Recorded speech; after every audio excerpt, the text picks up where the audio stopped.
Welcome to the Linux capsule on the Linux command line interface and bash scripting. We're going to be focusing on four main areas.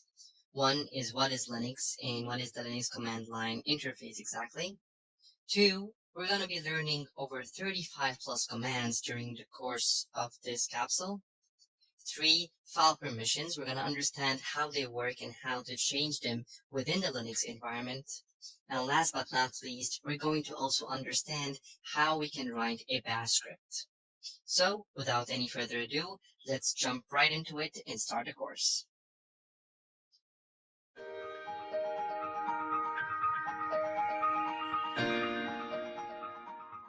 So let's take a look on how to install VM Player as well as a Ubuntu Linux OS on your PC.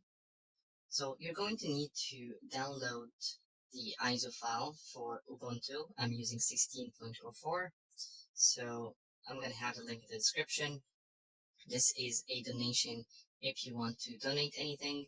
For now, I'm just going to download the ISO. It should start any second. And just like so, we're downloading that ISO image. Over to VMware, you need to go to the VMware website, which is www.vmware.com. Go over to Downloads, and then you want to choose Workstation Player. And then you're going to download and install VMware Workstation Player for Windows. Right here, this is a free software if you're using it for non-commercial use. Once the ISO image is downloaded, I'm going to install VM Player as well. I'm going to hit on create a new virtual machine. I'm going to say the installer disk image file, and I'm going to choose and browse for the path of the ISO machine that I just downloaded. I'm going to press next. Here you would write your full name, your username, and your password. Next, I'm going to leave the machine name as it is. Here you can change the machine location. I'm going to choose for it to be inside my portable hard disk, just like so. Next, here you're going to specify the disk capacity. I'm going to go only with 10 gigabytes, and I'm going to store it in a single file.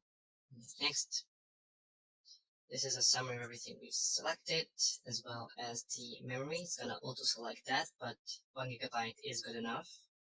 And I'm going to leave this take power on this virtual machine after application.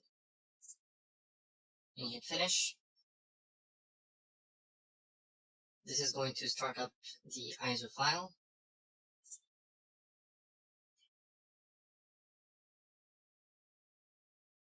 And as you can see, it will begin right away the Ubuntu installation, which is a very simple wizard to follow. The setup will start automatically and run you through all the steps. And once that's done, you're going to be able to use your Ubuntu version to follow along during every lesson. Once Ubuntu is finished installing, you'll get this login screen. Then you will input your password, hit enter, and now you have a working Linux operating system that you can use during this course. If you want to get to the terminal, you click right here and simply write terminal and select the terminal.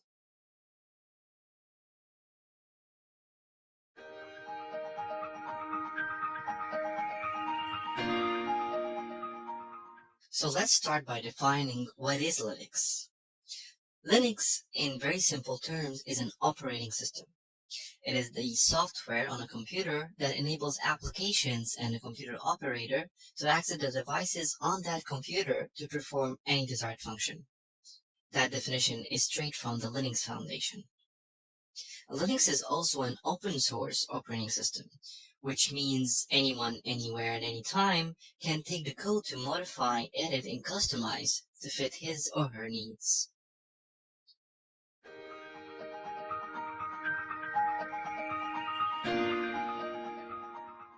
So, what is the Linux terminal?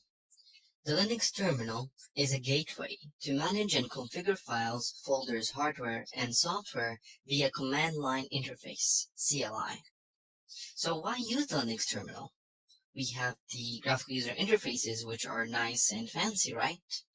Well, the answer is efficiency and power. You see, the terminal can let you automate, for example, tasks with simple scripts. Tasks that you would otherwise have to do manually each time using a graphical user interface. The terminal usually has the most powerful commands as well, as they are not to be left for the typical user to meddle with.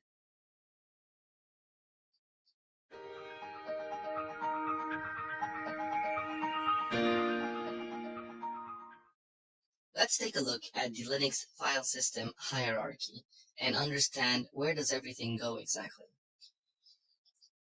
Now, the Linux file system is laid out in a tree-like structure, and everything starts from the root directory. So the root directory is actually the root directory of the entire file system hierarchy. And underneath that, we're going to find different types of directories. We're just going to go over some of these, and these will differ from one Linux distribution to the other, but more or less you should find these main directories in every Linux distribution out there. We have, for example, the bin directory. The bin directory includes the user binaries, the executables for the user. We have the boot directory. That boot directory includes some files for the bootloader to use in order to boot up the system, in order to boot up the Linux OS. The dev directory has some files to describe the devices, so we would call them the device files because in Linux, everything is dealt with in terms of files. So if you have anything connected to your system, if you have even a directory, the Linux OS is going to deal with that entity as if it is a file. We have the etc directory. This has some host-specific system configuration. The home directory. Now, the home directory is where your user directories would reside. So in our case, you would find a /home/Ibrahim because that's my username. And you'll see that once we get to the examples. We have a /lib. The /lib directory includes some shared libraries to be used amongst the executables, the binaries, and it also includes some kernel modules. What a kernel is actually the heart and core of the Linux system. The /media /media is a mount point for removable devices, removable media like USB sticks, for example. And the /mnt is a generic mount point that can be used to temporarily mount a file system. We have the OPT or /OPT. This has some add-on application software. We have the SBIN. The SBIN directory includes the executables as well, but system executables, the system binary files. We have the temp. This is just a directory that includes some temporary files. And we have the root directory. Now, the root directory is not the same as the // directory. Okay, so this is actually the home directory for the root user, for the super user. The USR or /USR, this directory is mostly used in multi-user systems to have the user utilities and applications that are shared amongst the users. And we have the var directory. This just includes some variable files to be used by the OS. And last but not least, we have the proc directory. And this is just a virtual file system documenting the kernel and process status as text files. And this is it. This is how the Linux file system hierarchy looks like.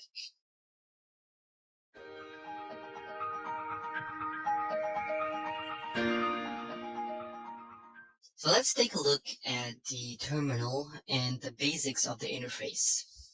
So first thing, you're gonna see the logged in username. In our case, it is Ibrahim at Ubuntu, which is the machine name. So logged in user and then machine name. And then this bit over here is the current directory. In our case, the current directory is the title sign, which is actually a shortcut or a hotkey for the /home directory. So in our case, it is a logged in user of Ibrahim on a machine named Ubuntu, and he's currently standing in the /home directory.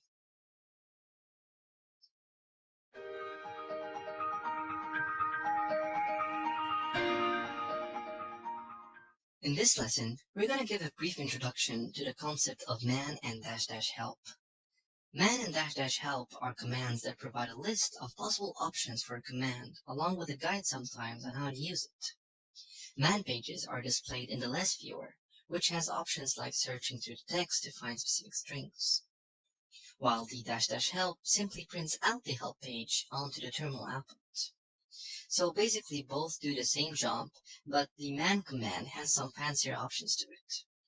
And both commands are going to be essential throughout your learning phase in the Linux terminal, as well as after that as well. Because with each and every command on Linux, there is tons and tons of options that you can use, and it's impossible to memorize them all. You're going to get used to some of the options over time because you're typing them every day, but there's going to be a time where you're going to be looking for a specific option, or you want to do something that you've not done before, and man and --help are going to be your friends. In addition to that, with any new command that you're going to be using, the first stop you should go to is the man page or the --help to better understand what is the command for and what are the options that are available.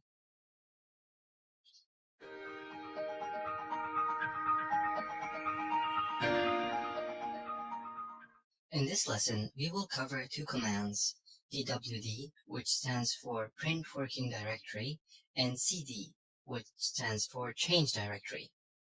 Let's head over to the terminal and take a look at a few examples. So right now, if I want to know where am I standing currently in the Linux operating system, I would simply write pwd, which is print working directory, which in turn would tell me that I'm currently at /home/Ibrahim. So I am in the user folder. And you can tell that I'm in the user folder because it says here that I am at the title, which, as we covered in a previous lesson, is a shortcut for the user home folder. If I want to change a directory, I would simply use cd. So let's say, for example, I want to change directory to go to the root. So I'd write cd/ and there we go. I've now changed the directory to the root. If I type pwd again right now, I'm no longer at /home/Ibrahim. I'm rather now at the root partition.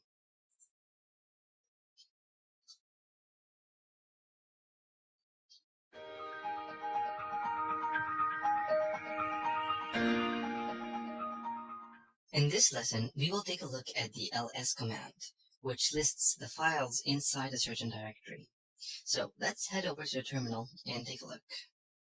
So, for example, I am currently in the root partition, as you can tell here, and if I write pwd, print working directory, it's going to show me that I'm in the root partition.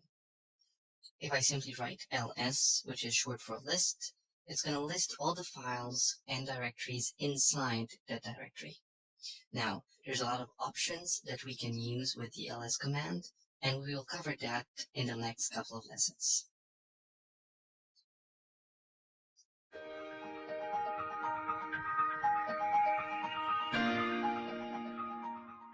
In this lesson, we're going to take a look at the -l option that we can use with the ls command.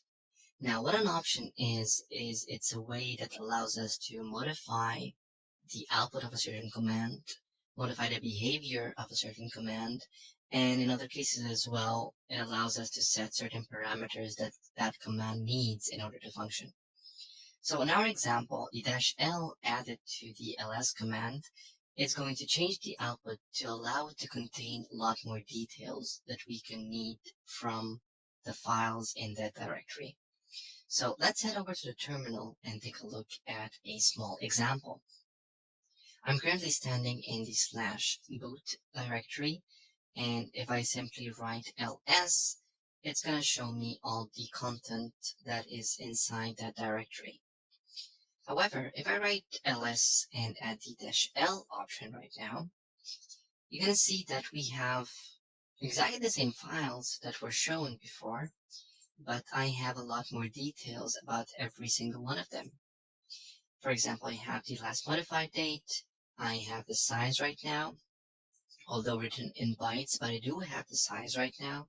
I have the user in the group that own that specific file, as well as the permissions for that specific file. And I'm pretty sure that the permissions part right now probably look like gibberish for most of you, but not to worry, because we are going to be covering the permissions part in a lot more details and covering each and every character of that line in a later lesson within this same capsule.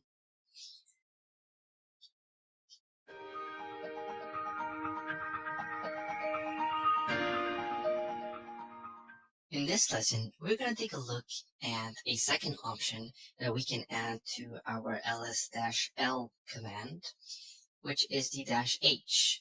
Now, what the -h does is simply converts the size that was in bytes for every single file to something a little bit human readable, which is exactly what the H stands for here. It stands for human readable format. So let's head over to the terminal and take a look. So here I have exactly the same example as before, ls-l, and I have all these sizes that are in bytes. So if I write ls-l and right now add the h and press enter, I'm going to have exactly the same output as before, with one major difference, which is I now have all these sizes converted in a very easy to read format. I have 1.4 megabyte, 195 kilobyte, instead of all these big numbers that were hard to read. One thing to note here is that when using more than one option with the same command, you have two methods of doing so. You can either write -l space -h, so we have the two options separated, and it's going to give you the same output, or you can use the method of writing them together, so just one dash L H and just hit enter, and it's just less time consuming that way, and just it's easier to type, and it does exactly the same function. But whatever makes more sense to you, you can use either methods.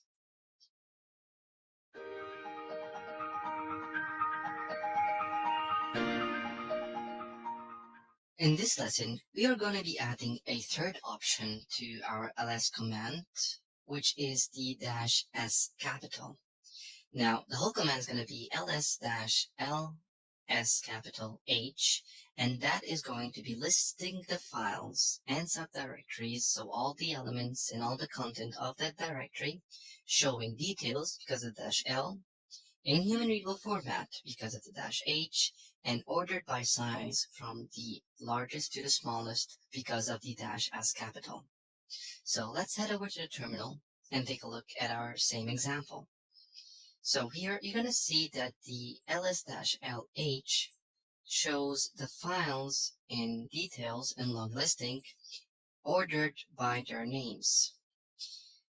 If I write ls-lh in S capital and hit enter, you're going to see that it is no longer ordered by name, but it is ordered by size from the largest to the smallest. The -s here is case sensitive, so -s lowercase is going to do a different option, so please take note of that. One last thing to note is when you're using more than one option with a certain command, more often than not, it's not going to make it big difference if you change the order around. So for example, I can write dash S capital HL instead of dash LH as capital, and it's going to give me exactly the same output. This is not, however, the case with all the commands, so do be careful because some of the commands you're going to be facing out there, the order is going to make a difference.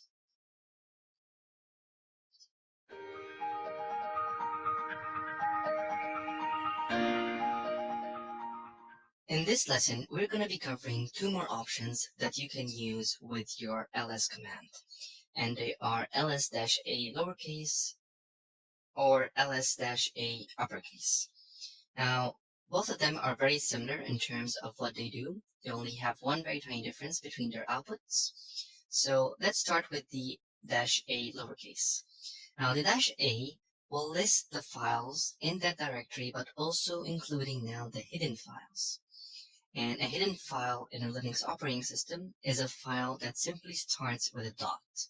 So any file in a Linux OS that starts with a dot, that tells Linux to not show that file for a normal ls command, but rather it needs a -a option. So let's head over to the terminal as usual and take a look at an example. So here I'm standing in the /boot directory, and if I simply type ls, I'm going to see all the different files and subdirectories as we did before.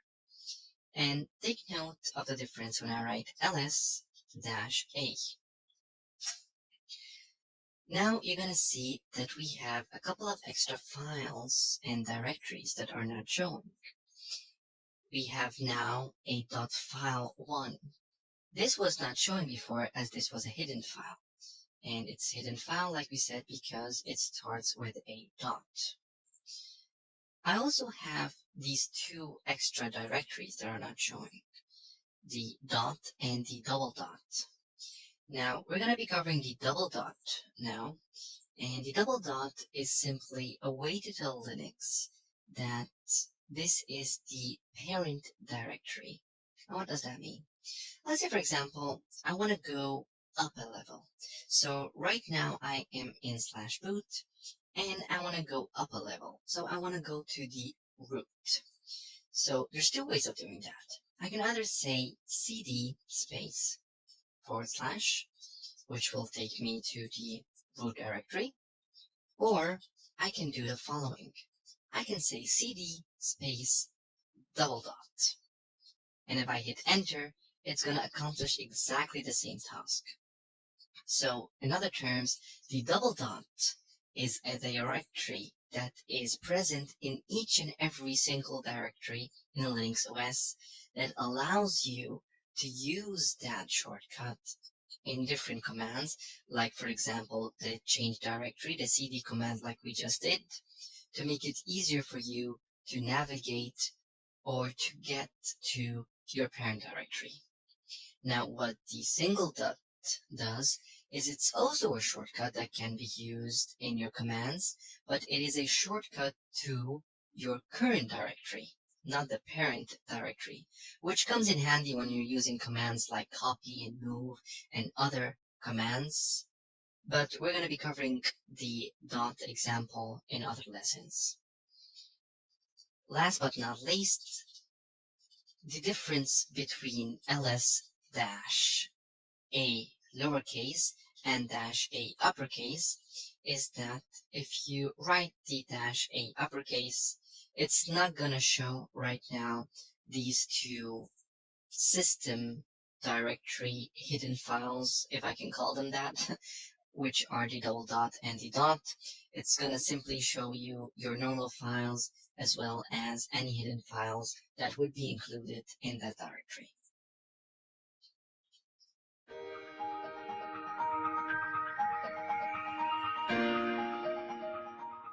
In this lesson, we're going to be covering navigating using ls and cd together. So by now, you know how to use the command ls and you know how to use the command cd, which is change directory. So both of them together, this is what we use in Linux to navigate throughout the terminal. So let's say, for example, I'm currently in the root partition. So if I write ls, I'm gonna see a couple of different options that I can go to. So let's say, for example, I want to go to home. So I'll be writing cd and I'll simply write home and hit enter. Now I'm in the home directory. If I write ls, so I only have one directory here, which is called Ibrahim, which is the username that I have. So I can go cd Ibrahim, and right now if I write ls, I'm in the Ibrahim directory, and as you can see, it changed here the /home/Ibrahim to the title symbol, which is a shortcut to the user home folder, as we covered in a previous lesson. I can keep going on to cd documents, for example, and just ls, and keep going further deeper into other directories. Now, what I'm using right now here is called a logical address. You see, if I'm writing cd Ibrahim, this is a logical address because if I'm not within a directory that includes something called Ibrahim as a subdirectory, this is gonna give out an error. Like, for example, I'm currently standing in /home/Ibrahim/documents, and the files that I have here are file1.txt and file2.txt.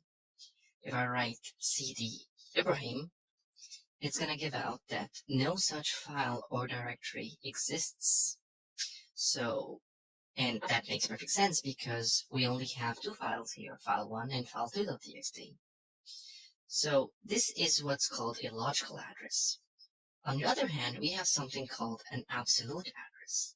And an absolute address is like this one over here, /home/Ibrahim/documents.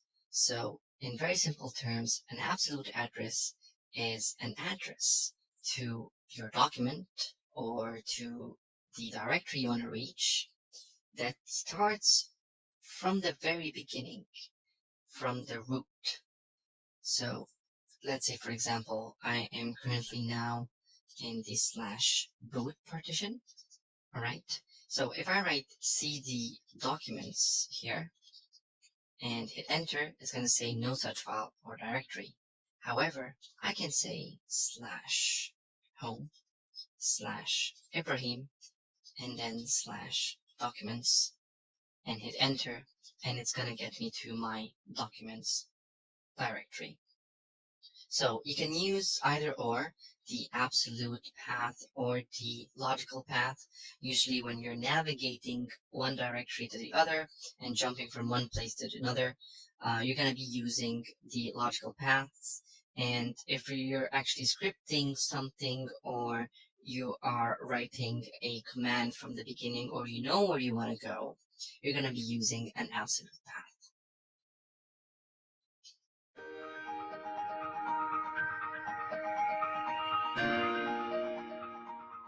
In the next couple of lessons, we will cover the copy and move commands. Now, the copy and move commands both use the same format. We just simply write the command name, cp or mv, depends on which command we're using, space the destination path /file name, space the target path /file name. And obviously, both these paths can be either absolute or logical path, depending on where you're standing when you're issuing your command. And the copy and move command as well can both work on directories as well as they work on files. So I can just simply copy and just write destination path for a directory without a file name, and the target path where I want to copy the directory or move the directory, and it will also work. So let's head over to the next lesson and take a look at the copy command, and after that we'll take a look at the move command.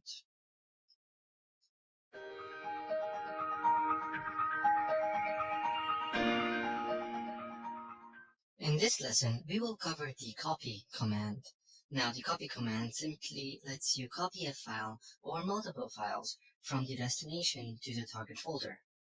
Let's head over to the terminal and take a look.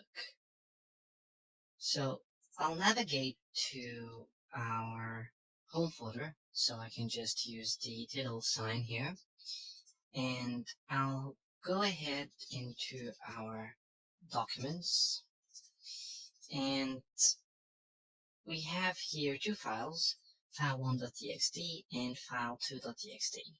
Now, let's take the first example that I want to make another copy of file1.txt, and I'll call it file1.txt.backup.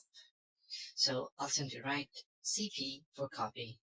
I'll write the file name, file1.txt, and I'm going to write file1.txt.backup. Now, in this case, I can use the logical path by just writing the name of the file because I'm already inside that directory. If I was, for example, running this command outside of the root directory, I'll have to write cp/home/user/ibrahim/documents/file1.txt, and the same goes for file1.txt.backup. If I simply press enter and do another ls, you'll see that now I have a copy of that file1.txt. Now, there's a very neat trick that you can do using the dot shortcut when using a copy command, for example. And I'll show you an example of that right now. Let's go back to our home folder, and let's say I want to copy from documents. So I'm using an absolute path in this case. I want to copy file2.txt in this directory, the one I'm standing in our home directory. So I can either write /home/Ibrahim, and that will work just fine, or I can just use the shortcut dot. And dot, like we covered in another lesson, is a shortcut for the directory that I'm currently located in. So if I hit enter, this will copy file2.txt in the directory that I am standing in.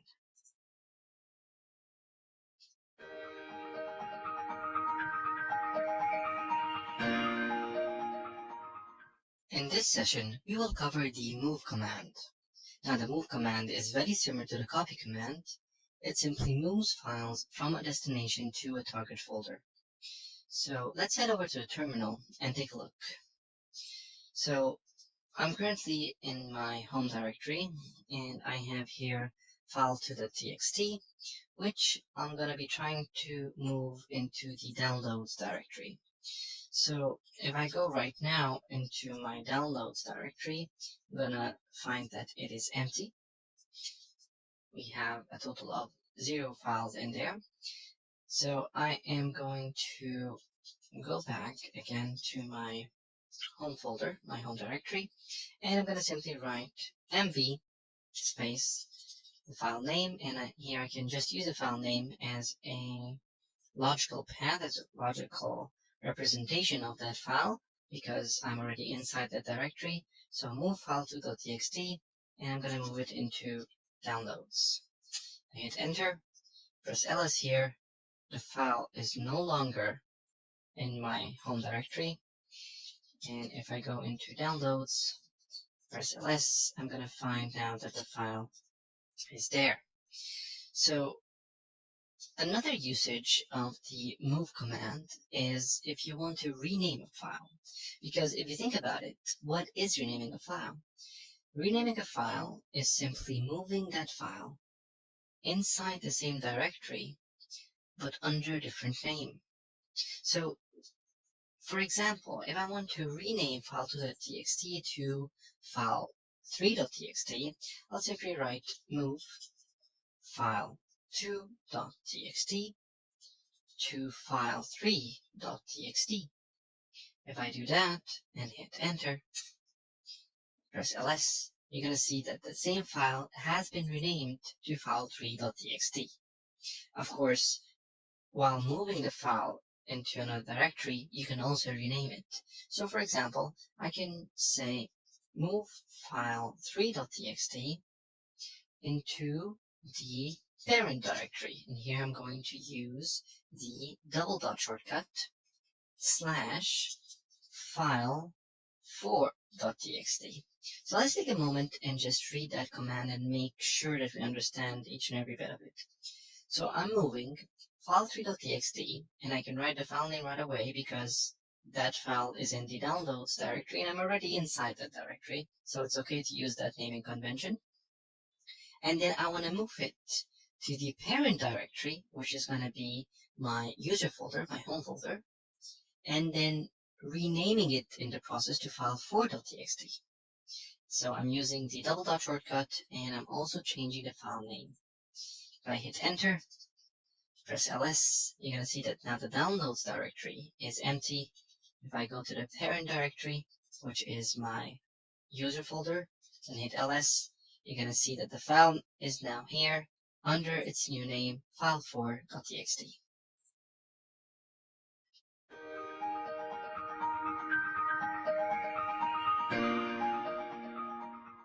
In this lesson, we will cover the -rf options that are used with the rm command.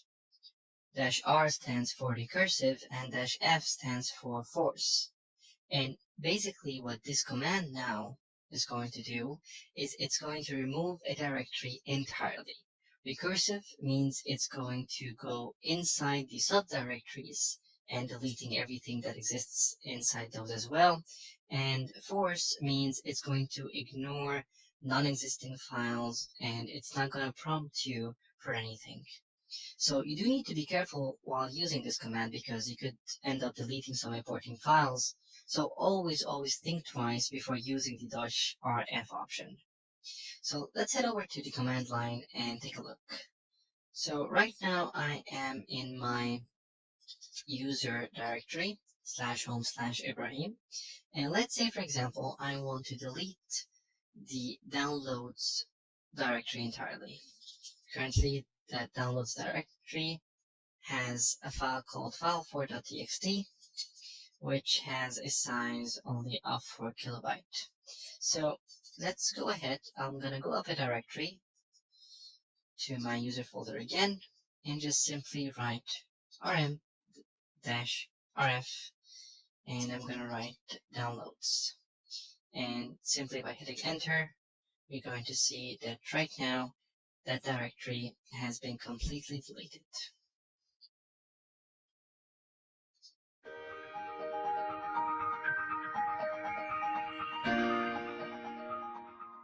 In this lesson, we will cover two different commands, the make directory command and the remove directory command. Now, make directory simply creates a new empty directory, and remove directory simply removes directories, but it removes empty directories only. So if there is a file or any subdirectories inside that directory you are trying to remove or delete, it's going to give out an error. So in that case, you'll better off using the rm-rf command. So let's head over to the terminal and take a look at a simple example. So let's start by the make dir to create a new directory, and let's create a new directory and call it new. So just simply mkdir for make directory, and then the name you want the directory to be. Hit enter, and you're going to find that I currently have a new directory called new, and that directory is going to be empty. So if I go up a level, I can use the rmdir remove directory to delete that empty directory I just created. Just by hitting enter, you'll see that that directory has disappeared. However, if I try that same command rmdir on the documents directory, for example, and hit enter, I'm gonna get a failure that says fail to remove documents directory not empty. So this is only to be used with empty directories. It's not going to work with a directory that has any source of files or subdirectories. And like I said, for that, you're going to be using the rm-rf command that we covered in another lesson.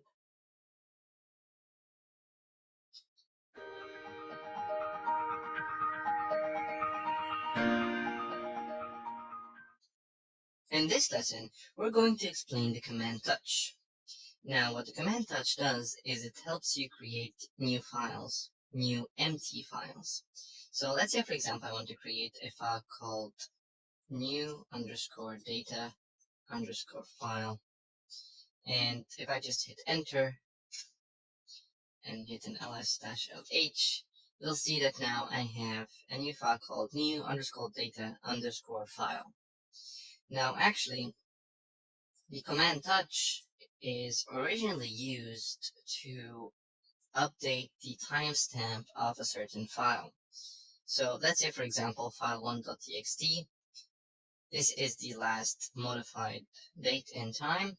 So if I touch an already existing file, like file1.txt, you'll see now that the only difference is that file's timestamp has been updated. So this is the original use of touch. However, when given a name of a file that does not exist, it will simply create such file.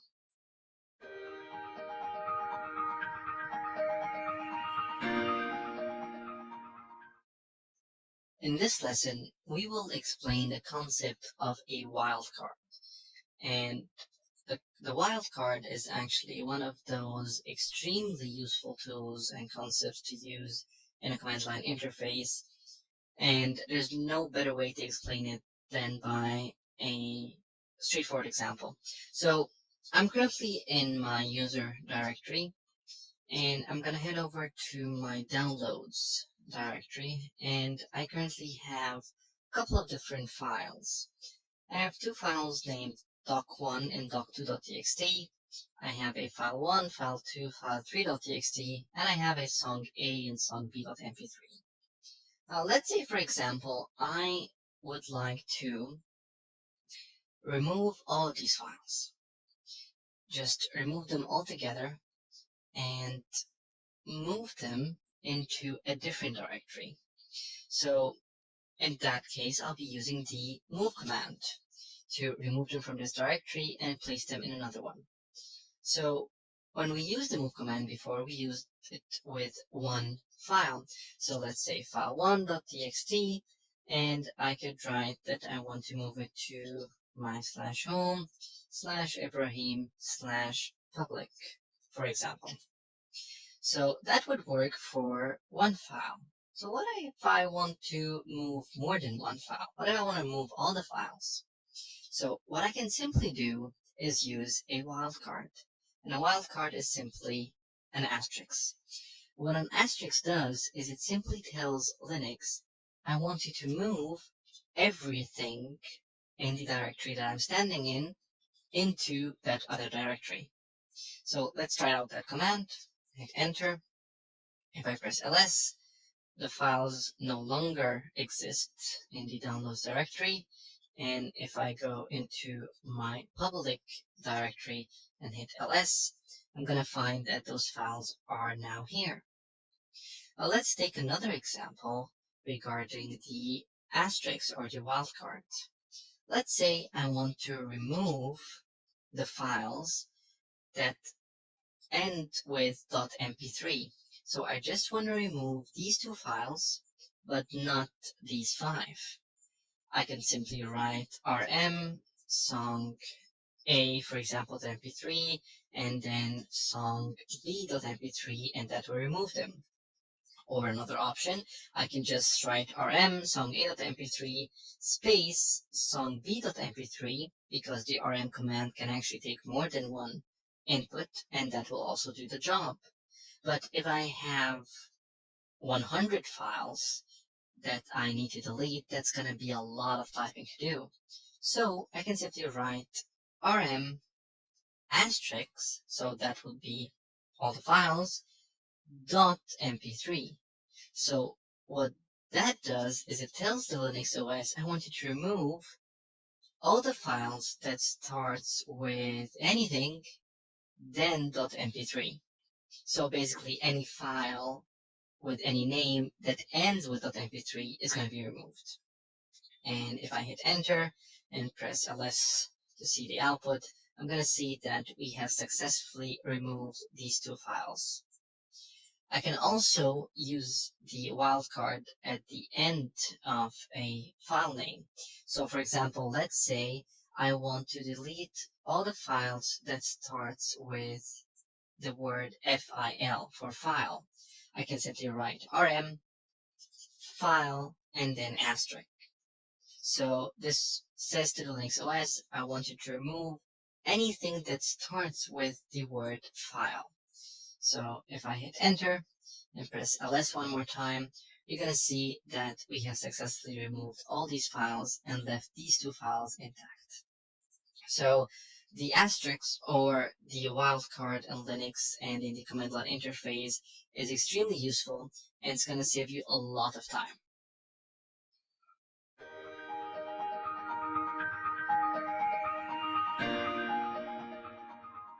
In this session, we're going to cover the cat command. Now, the cat command is originally used to concatenate files together, and this is actually where that cat comes from. It's from concatenate, and it prints out the result of those concatenated inputs to the screen. But if provided a single file or a single input, it will simply print out its content to the screen because it's going to be concatenated in theory with nothing. So let's head over to the terminal and take a look at a simple example. Right here in my documents directory, I have two files, file1.txt and file2.txt. So if I want to simply view the content of one of those files, I would write cat file1.txt, for example, and hit enter. And you're going to see it says this is a line, and this is a line is indeed the content of file1.txt. I can do the same for file2.txt or for any other file for that matter. And like I said earlier, cat is originally used to concatenate files together. So if I write cat file1.txt space file2.txt and hit enter, you're going to see that now it has the two lines concatenated one after the other. So in theory, this command works because it's concatenating, like I said earlier, the first content of the first file with nothing, and that's why it shows the content of that specific file.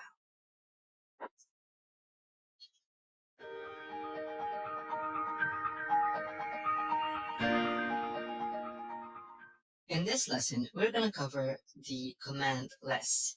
Now, less is a text viewer that basically lets you scroll through a text within a certain file, and you can even search for strings within that same file.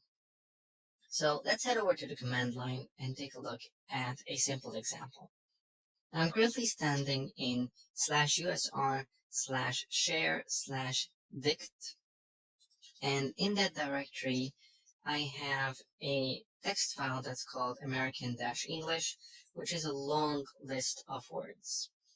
Now, if I use the cat command to see the content of that file, cat is going to dump everything out to the screen, and it's going to be really difficult to navigate through this text file because everything is going to be out on the screen, dumped from the bottom of the file right here. So I'm going to have to scroll all the way up if I want to look for something in the middle or at the beginning of the file. However, if we use the less command, just write less and American-English one more time, and if I hit enter, the first thing you're going to notice that the file is being shown from the top. So that's the first plus. I can see my file from the beginning, and now I can use the arrow keys up and down to navigate through the file. I can even use the spacebar to go page by page. You can also use the page up and page down. You can use the home and end buttons to maneuver the text file as you wish. And one last option that you can actually do here, if you just hit on the / on your keyboard, you can actually write a text or a string here, and Less is going to search for that string within that file and highlight every occurrence of that string. So let's say, for example, you want to search for the word Fiat, so Fiat, you just hit enter. It's going to highlight all the occurrences of that word. If you want to exit out from the Less viewer, you're just going to hit Q on your keyboard, and you're going to go back to your terminal one more time.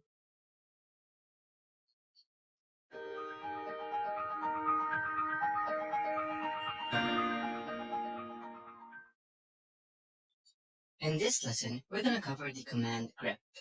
Now, grep is an extremely useful command, and it comes in handy lots and lots of times, and it is mainly used to filter out text from files or from other outputs. To show you what I mean, let's head over to the terminal and take an example. So I'm currently in /home/Ibrahim/documents, and I have a couple of files here, and this file right here, data, is the one we're going to use. So if I cat data, you're going to see that it's a normal text file with a couple of sentences. Now, it is to note here that data is not written data.txt, and you have to keep in mind that when talking about a Linux command line interface, or any command line interface for that matter, it doesn't really make a difference if you write a file .txt or if you write a file with no extension at all, because for the command line interface, it's not going to differentiate between one file and the other based on the extension you've written, but rather the extension here is just for your own eyes so you can know what type of file that is. So back to our example, let's say I want to search through this data file for a specific word or for a specific string. Now for that, I'm going to use the command grep. So you'd simply write grep, and then you can open up double quotes and write what you're looking for. So let's say, for example, I'm looking for the word this. So if I just write this, and then I'll give it the name of the file to look in data. And if I hit enter, I'm going to find that it printed out the lines that have this in it. And if you notice, it did not print out the last line because it is case sensitive actually. So I can repeat the same command with the -I option, for example, to ignore the case sensitivity. So in this example, it's going to print out the last line.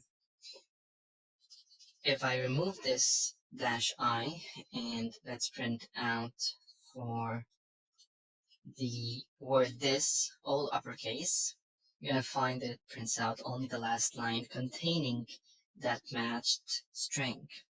Now there's another option you can use as well, which is the -V option. And what the -V does is it prints out everything but that line.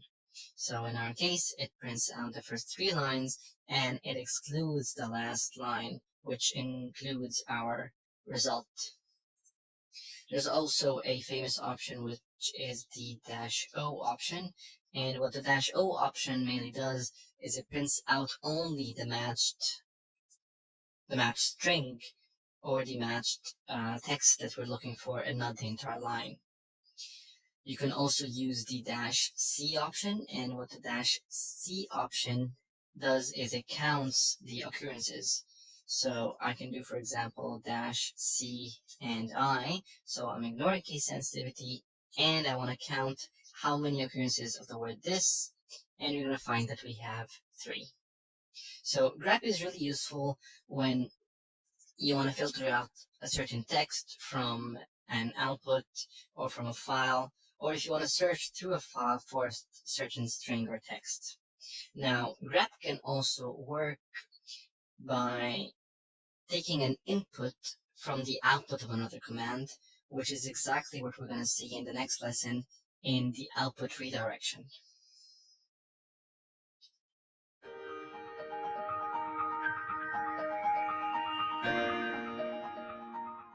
In this lesson, we're going to introduce one of the very essential concepts in command line interface in Linux, which is the output redirection. Normally, the output of a command is printed out to the screen, but we can change that with the redirection operators. So the first one is the pipe. And the pipe is used to redirect the output from one command to the input of another. And this is called piping. So here in this example, the command ls, I'm going to use the output of that command, and rather than printing it out on the screen, I'm going to pipe it. I'm going to use this output as an input to the next command, which in our case is a command called grep. And we're going to cover everything in more details in the next lessons, but I just want you to know what is the concept of output redirection at this moment in time. The second one we have is the greater than sign, and this is used to dump the output of a command into a file, overwriting what was in that file already, so it doesn't append anything. So in this example, ls again, and I'm redirecting the output into file2.txt. And last but not least is the double greater than signs, and this is used to append the output of a command into a file. So it's very similar to the second one here, but the only difference is it doesn't overwrite anything already existing in that file, but rather it appends to it.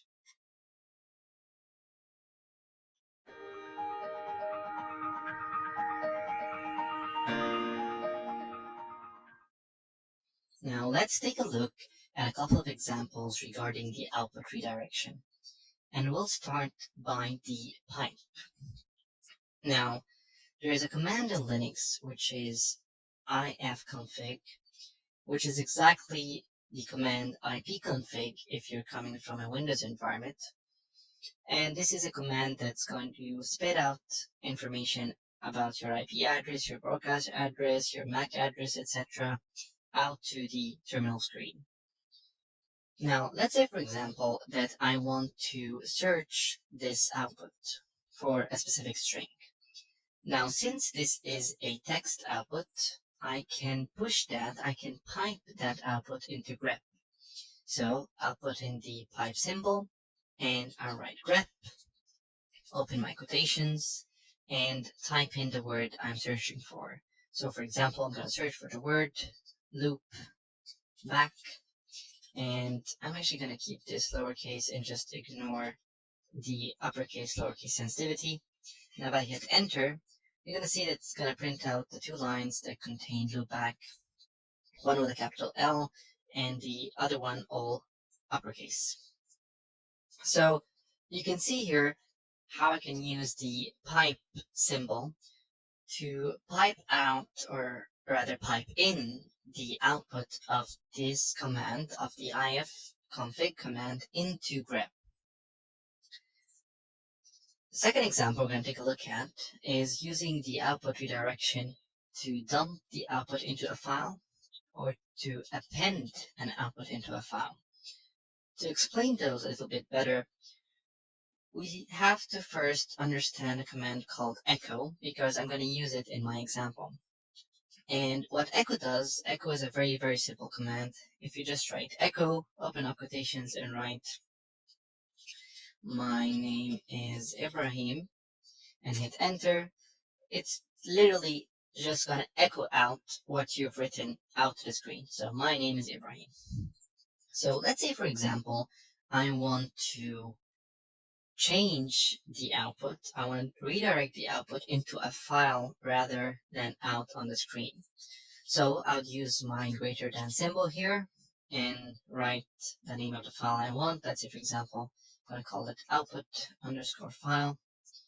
And if I hit enter, you're going to see that in this case, the output was suppressed. Why? Because it was redirected to this output underscore file. If I hit ls right now, I'm going to see I have a file called output underscore file indeed. And if I cat out that file, it's going to include my name is Ibrahim. Now, as we said, this greater than symbol, it dumps out everything into the file, overwriting the content that the file has already. So if I change that to my name is John and hit enter, if I cut out the same file again, I'm going to see that it says my name is John only and the first line has disappeared. If I want to append, then I'd have to use two greater than symbols to append this input, to append this data into this file rather than overwriting anything that's already inside of it. So if I change that, for example, to my name is Ibrahim again, I'm going to see as well that the output was suppressed. And if I cat out output file right now, it's going to contain the two lines. My name is John and my name is Ibrahim. Of course, you can use the same commands and the same options with other commands than echo. So if we go back to the ifconfig example, rather than printing this out to the screen, I can, for example, dump it into a file. Let's call it ifconfig underscore output. And if I hit enter, you're going to see that the output again is suppressed. If I do an ls, I'm going to find a file called ifconfig underscore output, which is going to contain the data that was the output of that command.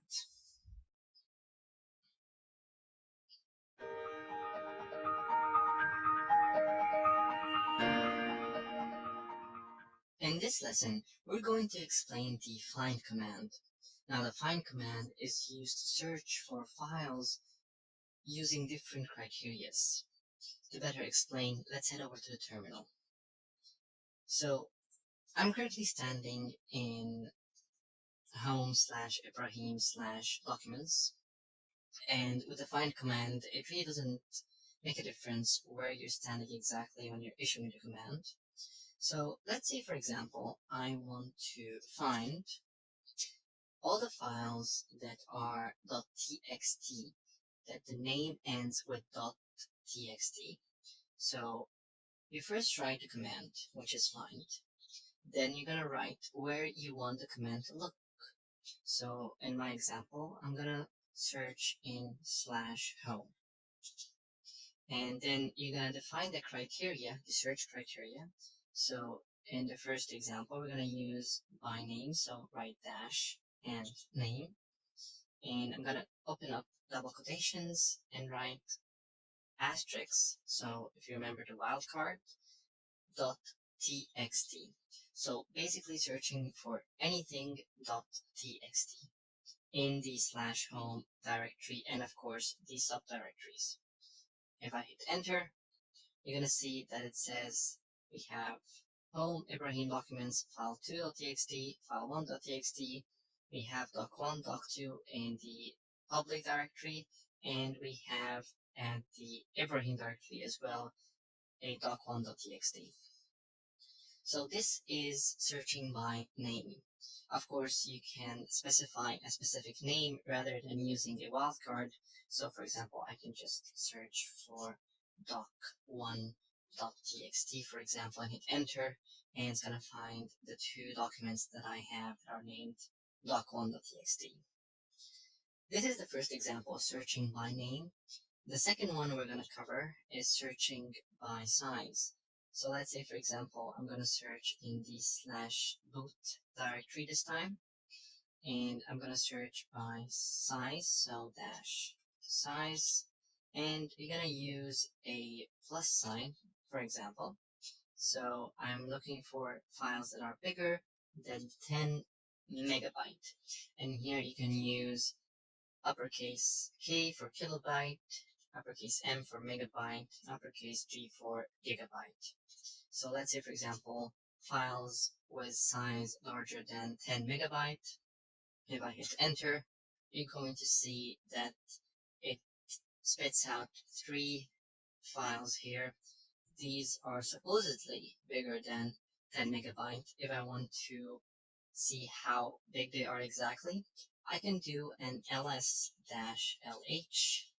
on one of those files. So if I take this file, for example, I'm just going to right click copy, and just paste it. And if I hit enter, it's going to show me details around that file. And here I can see the size is 40 megabytes. And as you can see, I use the ls-lh command with an absolute path of a file, and that works just fine. So not only can I use the ls command within a directory, but I can also just give it right away the absolute path of a directory or of a single file, and it's going to generate the details needed for that directory or for that file.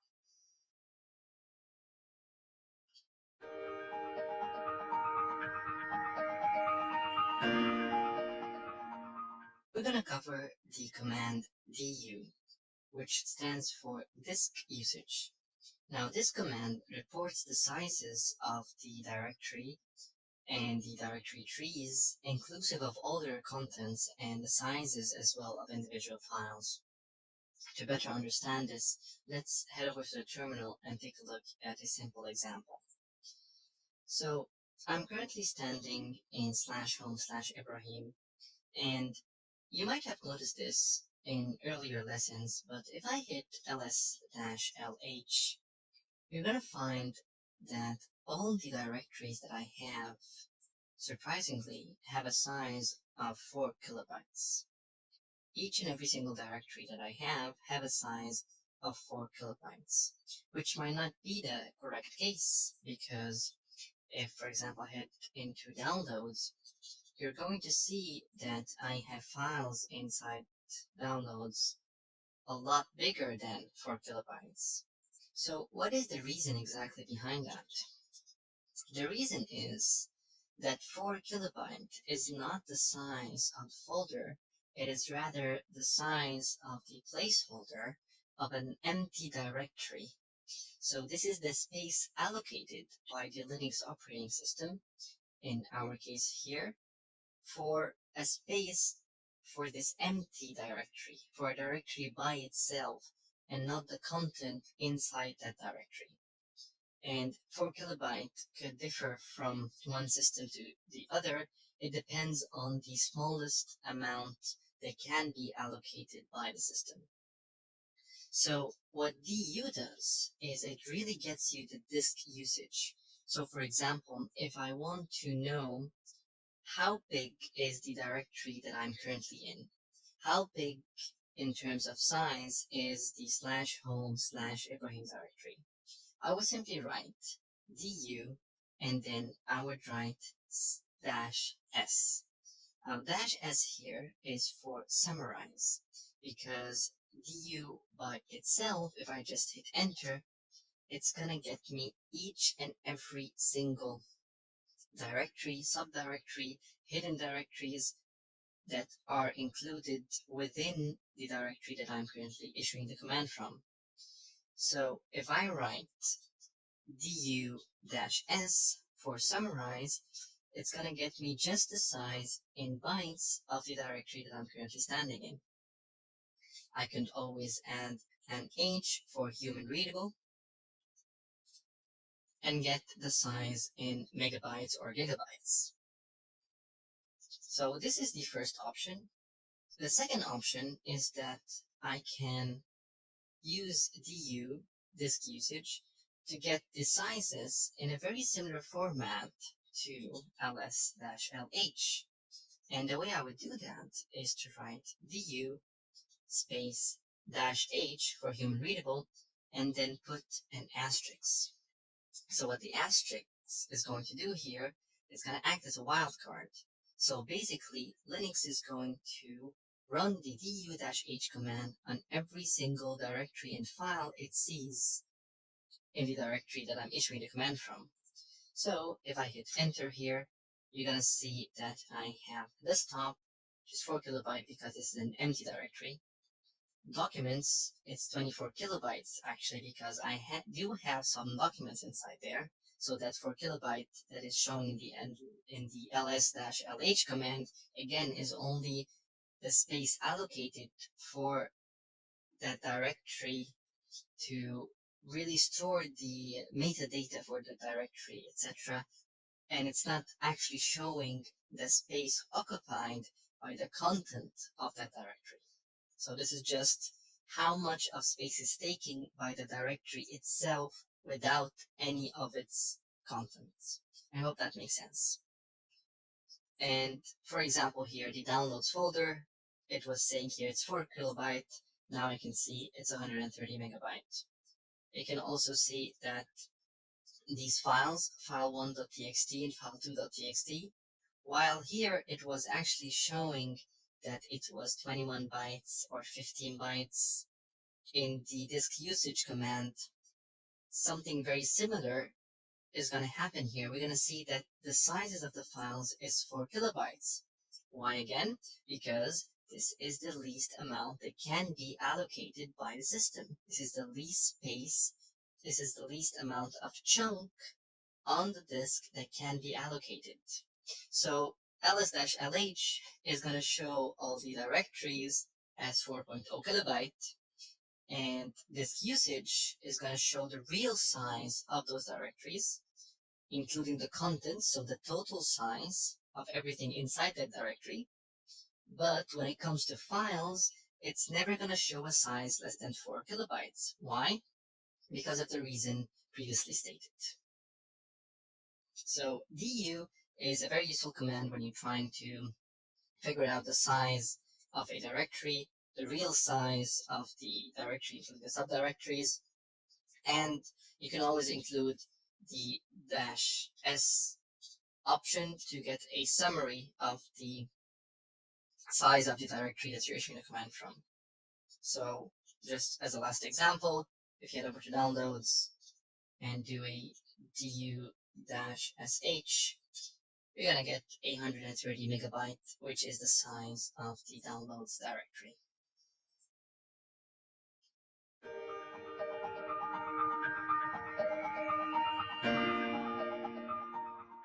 In this session, we are going to cover symbolic links. Now, there are two types of links in Linux. We have the symbolic link, which is created by the command ln-s, as for symbolic, and we have the hard links, which is created by the same command, but without the -s option. Now, hard links are the original way, actually, of creating links, but you would rarely come across them. ln-s is really the more modern way, more flexible way of creating links, and you can think of a symbolic link the same way you think of a Windows shortcut. So let's say, for example, I'm going to head over to my documents directory, and over here I have a file called data, and I'm going to create a symbolic link for that file. So I'm going to use an ln-s, and here it's important to use the absolute path, and I'm going to explain that in just a second on why we need to use the absolute path. But for now, I'm going to write -home, Ibrahim, documents, and data. So just the file path, and then what the shortcut or the symbolic link is going to be named. So let's write shortcut as the name. And if I hit enter, hit an ls-lh, you're going to see now I have a file called shortcut. The type is indeed L for link, and it is linked to /home/Ibrahim/documents/data. Now the reason I said use the absolute path and not the logical one, because if you do use the logical one and just write data, that link is not going to work outside of this directory, because it's going to be looking just for that word data. Alright, so now if I cat data itself, we're going to see that content. And if I cat the shortcut, that symbolic link we created, I'm going to see the exact same thing. I can move the shortcut. So let's say I'm going to move it in the parent directory, so in my user folder. And if I hit a CD there, and ls-lh, I'm going to see the same shortcut and it's still linking to that file. So if I cat shortcut here, it's also going to work. I can echo a word into a file using the symbolic link. So let's say, for example, I'm going to write the word text, and not just a word. You can actually, any changes you're going to make to that shortcut, it's going to change the original file, just like a Windows shortcut would function. So let's echo that into shortcut, and if I cd into documents one more time and cat out data, you're now going to see we have that extra line that we echoed in the symbolic link, and thus it changed the original file itself.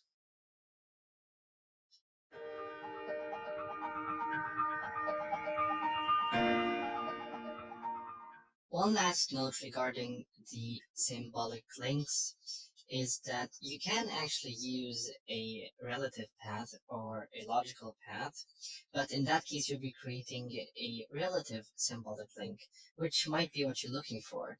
So just to give you an idea, if I head over into documents and I try again to create a symbolic link for that file data, but now I'm going to use the logical path, and I'll name it as well shortcut.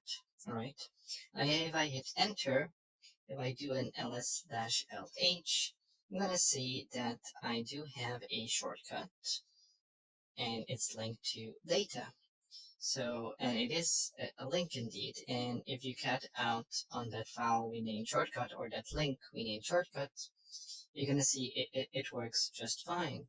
However, let's say, for example, you move that file shortcut into the parent directory. If I cd to that directory and hit an ls-lh, you're going to see that that link is now highlighted in red. And if I try to cat out shortcut, it's actually going to give me a no such file or directory because it's only linked to something called data. So it's a relative link here. So if that file data does not exist here, it's going to give out an error. If we create a new file here, and let's say we're going to echo the word, this is our new file. So we're going to echo out, this is our new file, into a file called data that we're going to create in this directory. And hit an ls-lh, you're now going to see that that shortcut is now active. That link is now working. And if I cat out shortcut, it will actually echo out what's inside that file data. So really, it depends on what you want to accomplish. In my experience and in these situations I usually use the absolute path, but again, it depends on the case you're trying to use the symbolic link in.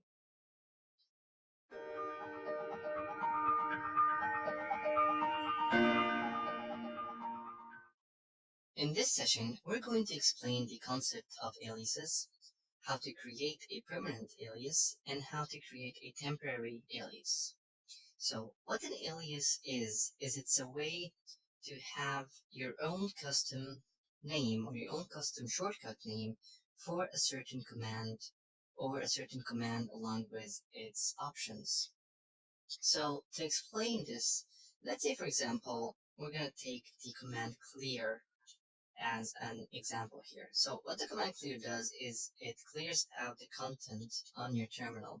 So let's say, for example, I wrote ls-lh and I want to clear up this area. So I want a new clean terminal. So if I simply write clear and hit enter, you're going to see that now I have a new clean terminal. It really isn't a new terminal because if you scroll up, you are going to see that everything is still here. So what clear does is it simply scrolls down the terminal, just up until the point where you cannot see what you've written before.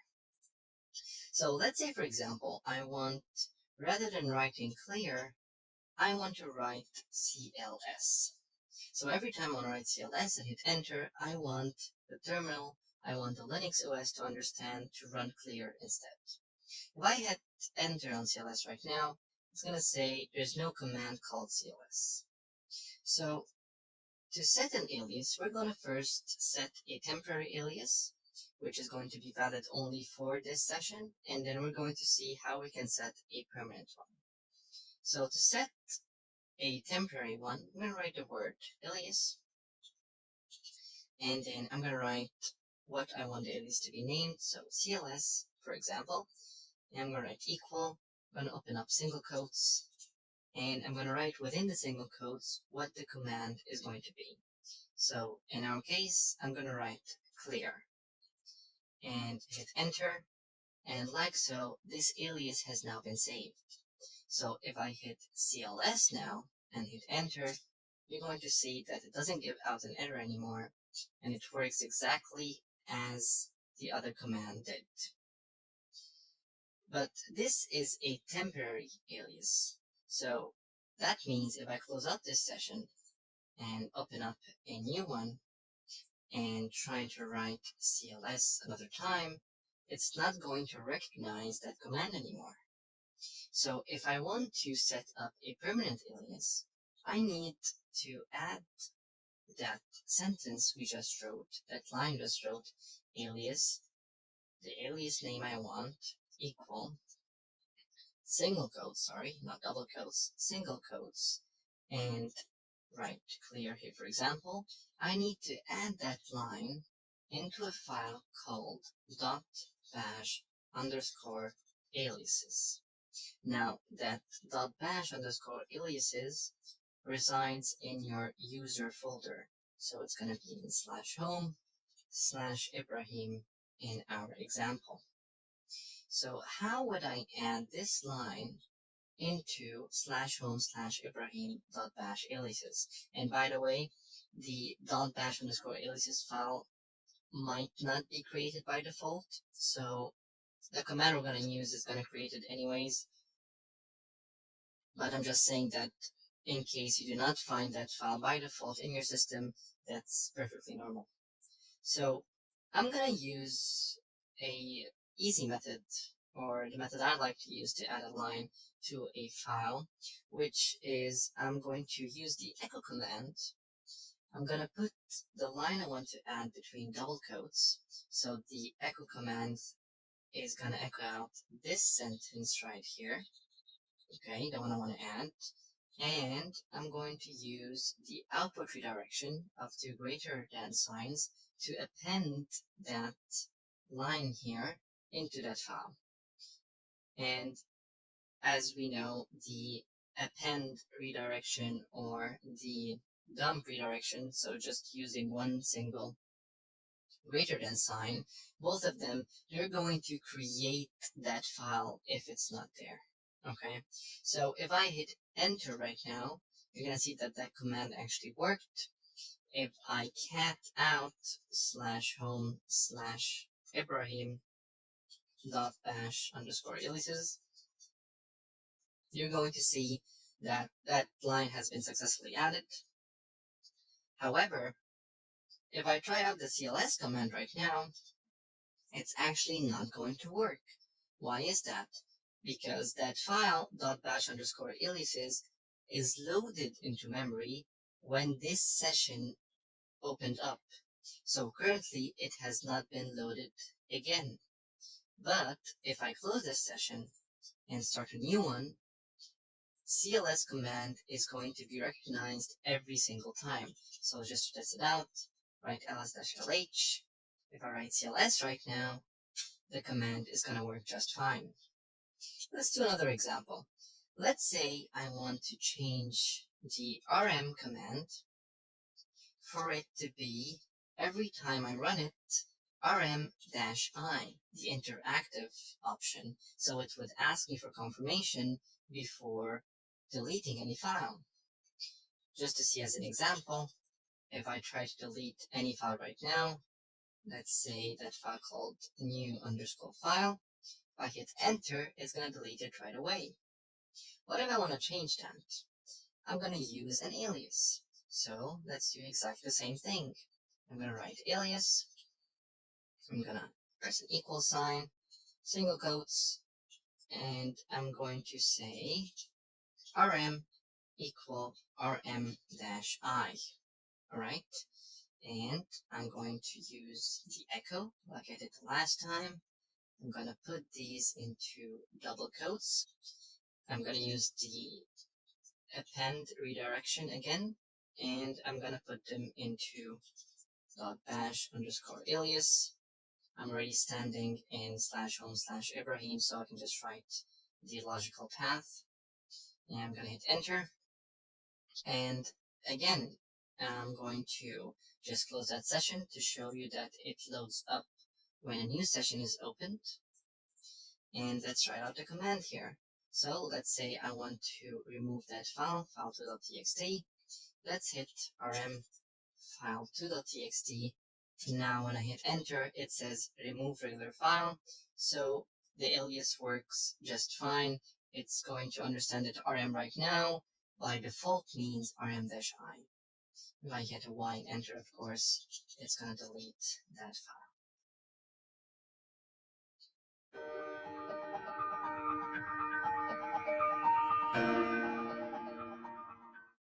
In this session, we're going to cover the text editor VI.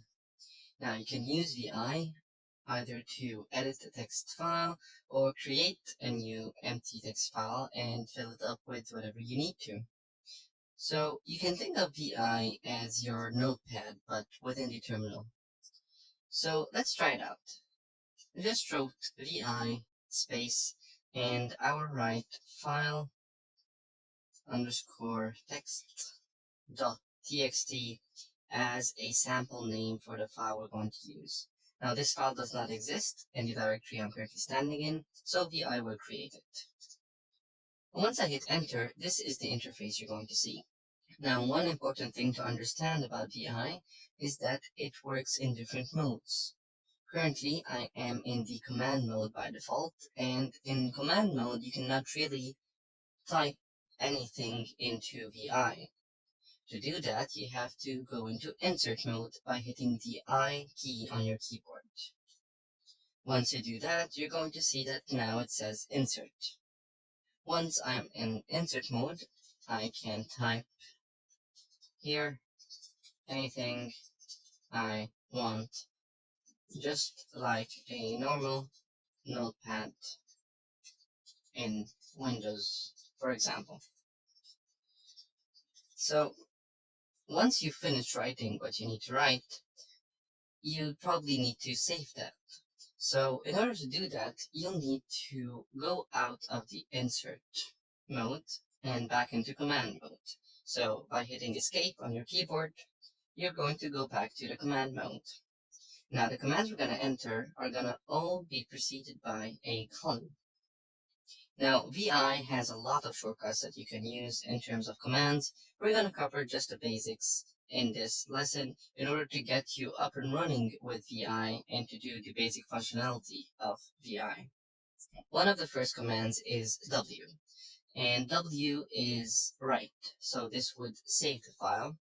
We have Q for quit, we have Q and exclamation mark for force quit, and we have WQ for write and quit, so basically save and exit. So let's try out write first. Okay, so if I hit enter, you're going to see it says 4 lines, 83 characters have been written, so this is saved now. So if I quit out of there and I cat out that file underscore text, I'm going to see what I have written. I can VI another time into that same file to edit it. I'm going to insert mode by hitting I.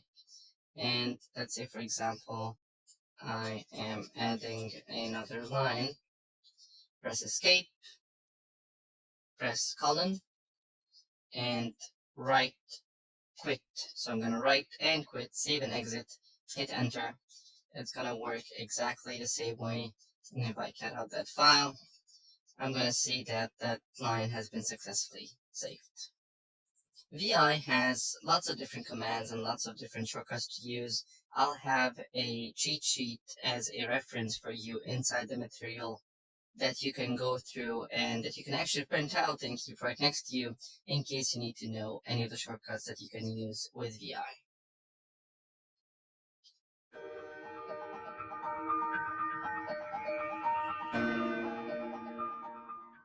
In this session, we're going to cover multiple piping.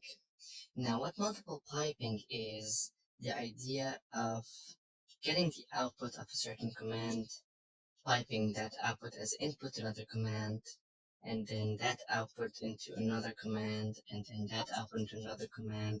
So just refining the output I want using different commands. So let's start by explaining a command that I'm going to be using in this example, which is cut. So to demonstrate what cut does, I'm going to take the command date, and command date, as you can see, prints out the date, the full date with the current system time. So let's say, for example, I wanted to extract one of these entries only from this output. So I can use the command cut. So I'm going to pipe this output into cut, and cut literally is going to cut up the text. It's going to cut it up into different fields. So in order to cut it up into different fields, you need to specify where you need to cut. And that is done by the -d. So you use the -d, and you open up double quotes, and I'm going to use a white space. So that mainly tells the command cut, you're going to take this line, and you're going to look for the white spaces, which is here, here, here, here, and here, and you're going to slice up this text. Alright?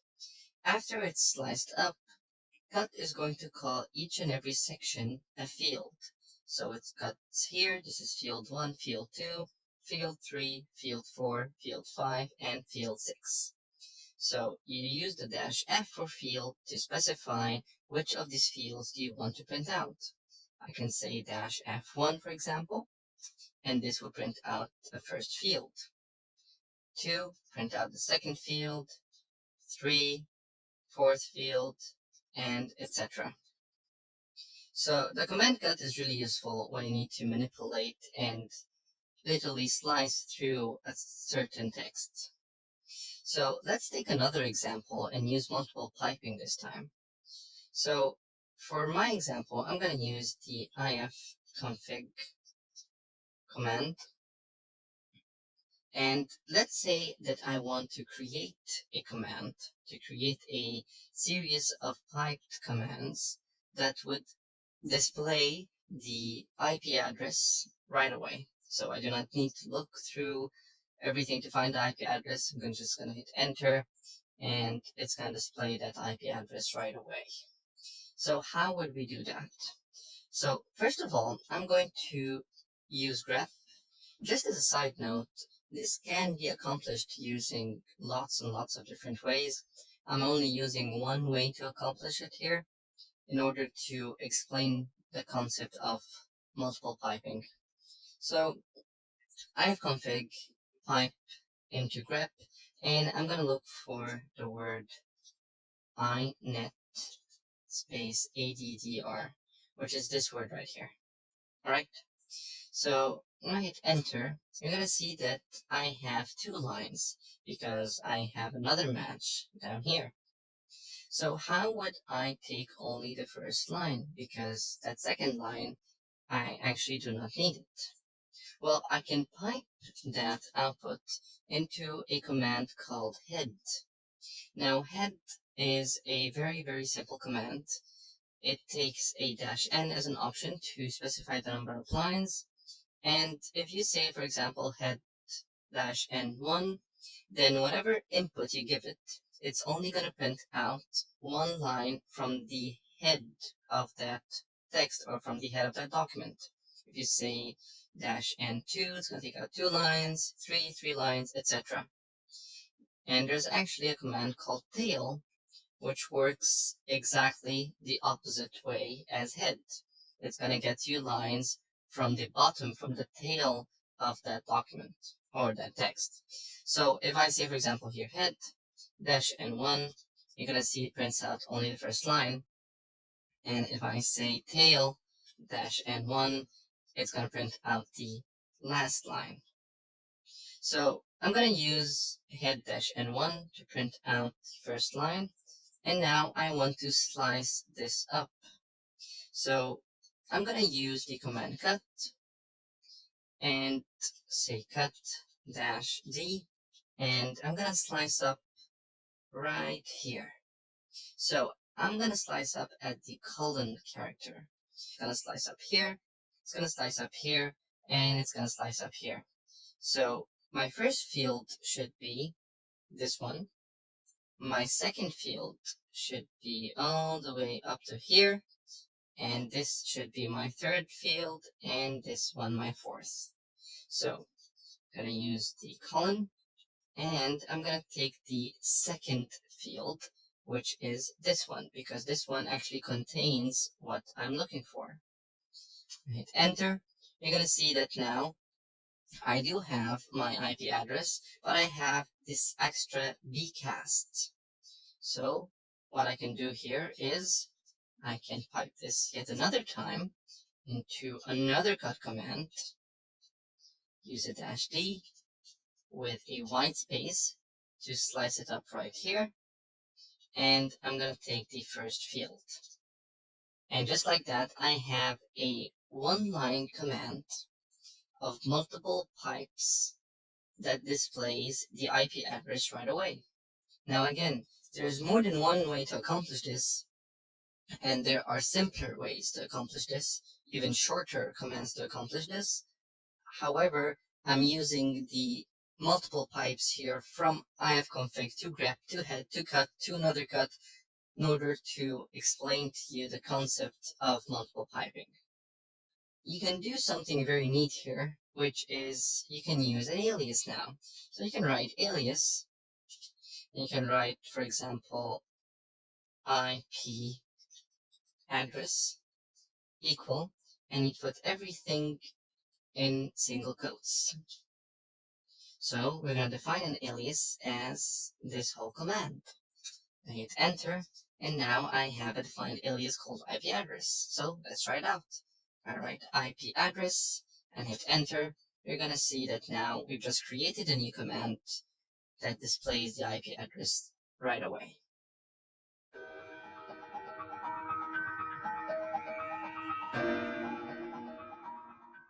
In this lesson, we're going to cover the command sed. Sed stands for stream editor, and it is one of those commands that have a lot of options to use. So we're only going to be focusing on one of its main functionalities, which is text substitution. That functionality you're probably going to be using 90% of the time when you're using sed. So I have a file here called sometext, which has some sample lines, like one of the rules was deleted, this offer will last forever, which one of these would you like to try, and the simple time and date at the bottom. So to use sed, I'm going to cat that file into sed by a pipe, and then the format is as follows. I'm going to put 2 single quotes, S for substitute, and then a /, the pattern I want to look for, / what I want to put in instead, and then another /. So let's say, for example, I want to substitute this word 1 with the number 1. So I'm going to write here 1 and put here number 1. If I hit enter, you're going to see that the output is now showing 1 instead of the word 1. So let's say, for example, I want to replace the word off with some asterisks. So I would want to replace this word right here, and this word right here, and this word right here as well. Let's hit enter and see what happens. Now you'll notice that the first off was successfully replaced. The second one, however, did not. We can fix that very easily because the substitute option normally works on the first occurrence in each line. If I wanted to do all the occurrences, so this one as well, I'd have to put in an option here at the end, G for global. If I hit enter right now, you're going to see that that second off has been replaced as well. But you can see that here I have a mistake because this was actually the word offer, but SED saw this off and replaced it as well with double asterisks. So in order to avoid that from happening, I can put a \b before and after the off, which tells SED to look for the word identifier within the text, so it would only select these words and not this one right here. If I try this out, you're going to see that it only replaced indeed the offs that I needed to replace. One of the things that you can use as well with SED is the use of regular expressions. Now, regular expressions are a very big topic to discuss and to explain all the examples that it contains. But in very simple terms, regular expressions are a way to identify a pattern by the use of some very simple code. So let's say, for example, I wanted to replace this pattern right here, but whatever the numbers were. What I'm looking to replace is a number, followed by another number, followed by a colon, followed by a number, followed by another number. So I can write that as follows. I can put two square brackets, write in 0 to 9. This means that I'm looking for a number that is from 0 to 9. So this here would apply to that. Actually, all these numbers would apply. So if I try right now to replace that with an asterisk and keep that global one, hit enter, we're going to see that all the numbers have been replaced with asterisks, because this means mainly any number. I can go a step further and add another 0 to 9 after it, but this is a double asterisk.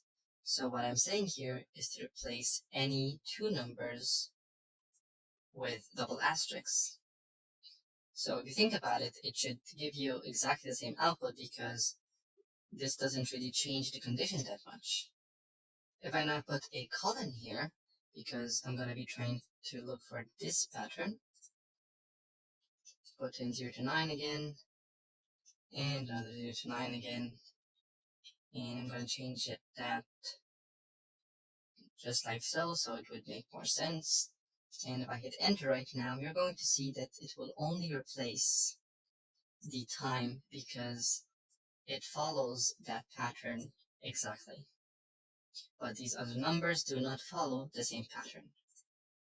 Let's take a look at another example. So all of the past examples, I have not been writing anything to disk. I've been only changing the output and how it looks. So we're going to take the first one, just like so. So in case I want to write this output to disk, I have one of two options. I can use this method that I'm doing, which is catting the output of some text into SED by means of a pipe, and then redirecting this into another file, just like so. And now if I cat another file, it's going to have the changes. Or I can overwrite within the same file, because you see now this original file is still intact. So I can change that by using the command set. I put in my pattern that I want to change, and then the name of the file right here. So actually, using sed, you do not really need to cat something into it by means of a pipe. Sed can read the file just fine, and if you want it to overwrite, you would use the option -I. Without the -I option, it does exactly the same as catting some text into it by means of a pipe. As you can see, the file still hasn't changed. But if I add that -I option right here and hit enter, you're going to see that now that file has changed indeed. So as you can see, sed has a lot of options that you can use. This is one of the main functionalities. And of course, you can play around with the regular expressions to really match a very specific pattern that you might be looking for.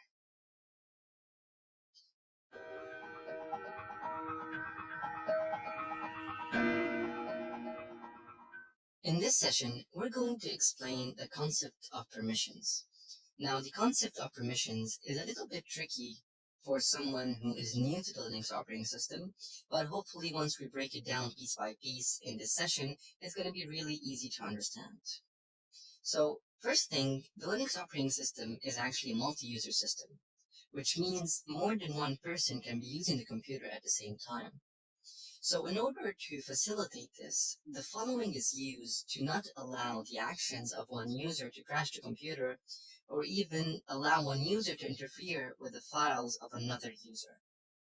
So we have 5 main commands. We have the change mod command, or chmod command, which modifies the file access rights. We have the su command, which helps you switch to the super user for a period of time. We have the sudo command, which is a very famous command in Linux, and this helps you to run a command as super user. You have the change ownership, which helps you to change the file ownership. And finally, you have the change group, which lets you change the file group. So rights can actually be assigned to either read a file, write a file, or execute a file. So to see the permissions of a certain file, you could use, for example, the command ls-lh. In our example here, we are running ls-lh on a file called new file. This is an empty file just created for the purposes of this explanation. And right now we're going to see what we can determine from this permissions part. All this gibberish is now gonna make sense. So we can determine the following. We can determine that the file that's called here new file is owned by the user Ibrahim. So that's the first thing we notice. The second thing we notice is that the user Ibrahim has the right to read and write to this file. And this actually shows right over here, read and write. The second thing is that the file is owned by the group Ibrahim, which shows right here. The third thing we can conclude is that members of the group Ibrahim can also read and write this file, which is shown right here by this R and W. Everybody else can only read this file, which is shown by this R right here. And the dash at the beginning, well, this actually shows that this is a file and not a directory, because if it were a directory, it's going to show as a D. Let's take a look at another example. Here we have the /bin/bash file, and I'm running again an ls-lh on that file, and here we have that this file is actually owned by the user root. The super user, who is root, has the right to read, write, and execute this file, which is shown here by the RWX. The file is owned by the group root. Members of the group root can also read and execute the file, so they cannot write to this file. And everybody else can also read and execute this file. Here we're going to dissect just the different parts of the permission like we saw in the 2 examples. So the first thing, the dash, this shows the file type. So if it's a dash, that means this is a file. If it's a directory, for example, it's going to show up as a D. If it is a link, as a symbolic link, it's going to show up as an L. The next part is the owner permission, and it's going to be RWX read, write, execute. Following that is the group RW, and here we have a dash, so this means we have read and write only for the group, and all others can only read. So to change the permissions, we have certain letters that we can use, and this is actually the easy version. We have the other methods of changing the permissions of a file, but I'm not really a big fan of those, so I'm not going to be covering them here because, as far as I'm concerned, this easy version, as I like to call it, is more than enough. So we're going to agree that U stands for user, G stands for group, O stands for others, and A stands for all. And the command to use, as we said, is chmod, and we can put a U, a G, an O, an A for user, group, others, or all. We have plus minus to give a permission or take away a permission, and then we're going to use R, W, or X for read, write, execute. So just as a very simple example, if I want, for example, to give the user the right to execute a file, I'm going to write chmod user. So I'm going to put U because I want to change the permissions for the user. I'm going to put a plus, so I'm going to give him the permission to execute. And just going to put the name of the file. So it's really that simple. Just going to write if you want to change for the user, the group, others, or all. Plus or minus depends on whether you want to give a permission or take away a permission, and then what permission are we talking about? Is it read, write, or execute? Now, you can also change the owner of a file by using chown or change ownership, like we covered in the first slide, and you can use the change group to change the group itself. So, for example, right here, I'm doing an ls-lh on file1.txt. You can see it is owned by Ibrahim and the group as well, Ibrahim. If I do a change ownership and write root, so I'm changing the owner to root for file1.txt. If I run an ls-lh another time, I'm going to see the user is now changed to root. Same goes for the command change group. Exactly the same format. Change group, the group you want to change it to, and then the file name, and you're going to see that now we have successfully as well changed the root as a group. So just keep in mind, to change the owner of a file, you must be the super user, and you must be root, and as you can see, we are logged in this session as root.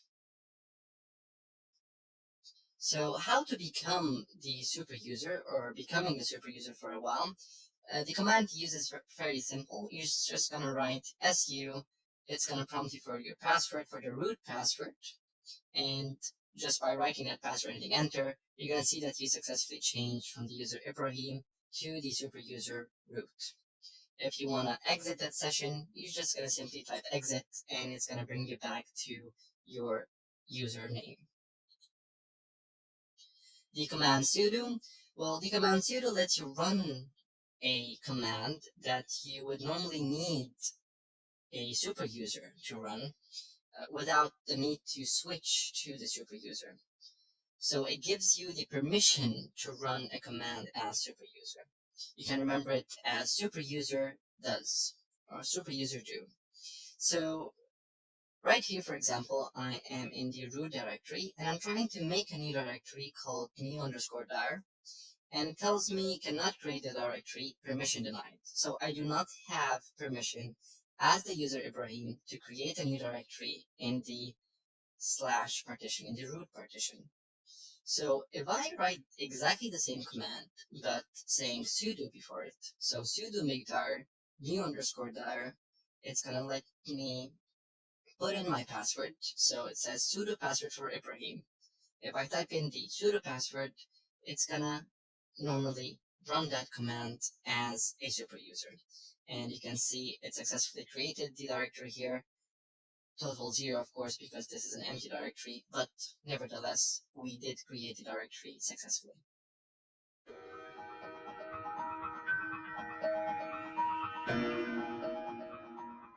In this session, we're going to play around a little bit in the terminal to better give you an idea about permissions.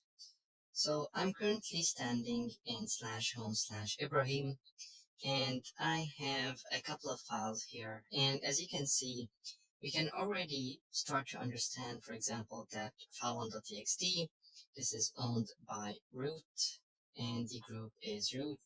File2.txt, however, is owned by Ibrahim, and it is a group of Ibrahim as well.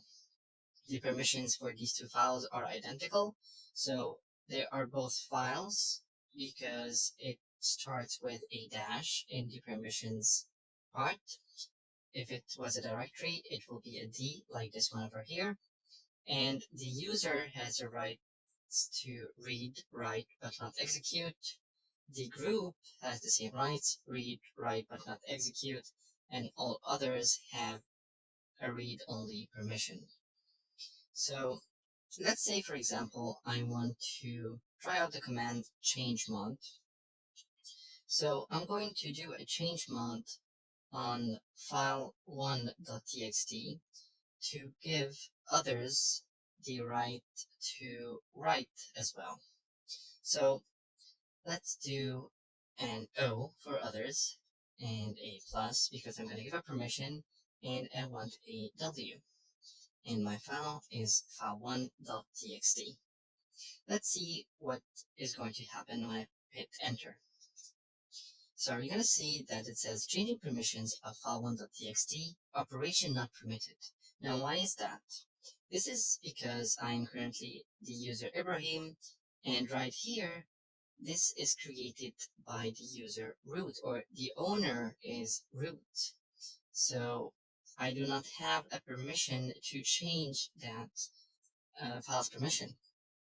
So in order to do that, I have one of two ways. Either I'm gonna write su, switch over to the super user, the root user, and run the command from there, or I can use what we explained in the session as well, is adding the word sudo, because I only want to run this one command here as a super user.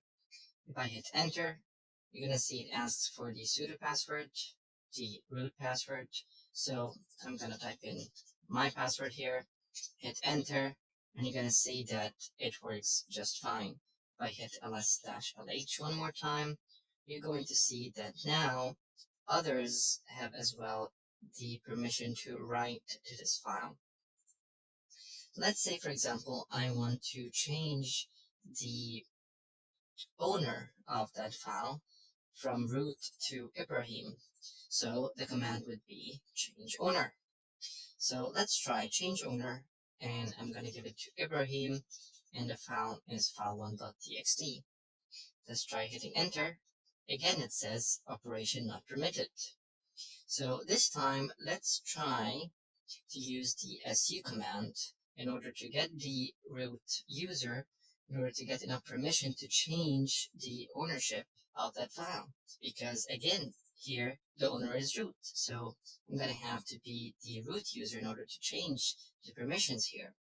So let's try the su command. So su, I'm going to hit enter. It's going to ask for the root password, so I'm going to write it down. And you can see here, I am no longer Ibrahim, I am now the root user. So let's try that command again. Change ownership to Ibrahim for file1.txt. And if I hit enter, you're going to see that the command has been run successfully. And indeed, I have changed the owner to Ibrahim.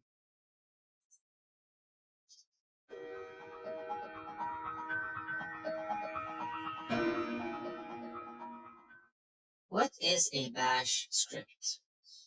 A bash script is an executable file that we can run inside the command line interface, and it is sort of like a program for the Linux command line interface that is written using the bash language.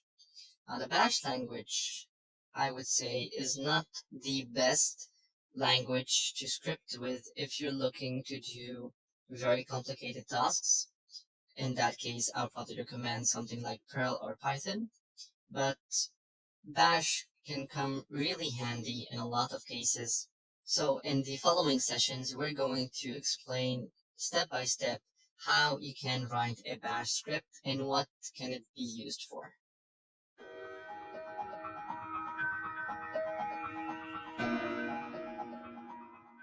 So I went ahead and created a directory called scripts under /home/Ibrahim, and we're going to use that directory for all the upcoming lessons. So the first script we're going to take is a hello world script. It's a script that's going to print out hello world. If I want to do this just using the command line without script, I would simply write echo hello world. Hit enter, that's going to work just fine. But what if I want a script to do that for me? I'm going to use the text editor VI, and I'm going to name the file or the script we're going to create hello underscore world.sh. Now, the .sh here is going to be actually useful because it's going to tell VI that this is a bash script. So it's going to use some color coding within that file to make it a little bit easier for us to read it. So let's hit enter. I'm gonna go in insert mode here. Now the first line we need to always write in any bash script is called the shebang line, which is a hash and exclamation mark /bin/bash. Now that shebang line is a line that defines what type of executable file this is. Is it bash? Is it Python? Is it Perl? So that first line is very important. After that, we're going to just simply write the command echo, and we're going to write hello world. And you can see now the color coding that I was referring to. It makes it just a little bit nicer for the eyes. I'm going to press escape, and I'm going to write and quit. And now if I hit ls-lh, I have my bash script, but this is not executable. If you remember from the permissions lesson, we need to make this executable. So I'm going to use a chmod. I'm going to give the user permission to execute on that file. Then hit enter, do another ls-lh. You're going to see that now I have the permission to execute it. Now, whenever you need to run a script, you would use a // and then the name of that script. And by the way, if you recall, that dot is just another way of saying the path of the parent directory. So this would work as well as /home/Ibrahim/scripts. Both of them are actually the same thing, right? But of course, this is a lot shorter, a lot easier to write, so we're just going to write ./helloworld.sh, and if I hit enter, you're going to see that that script runs as expected.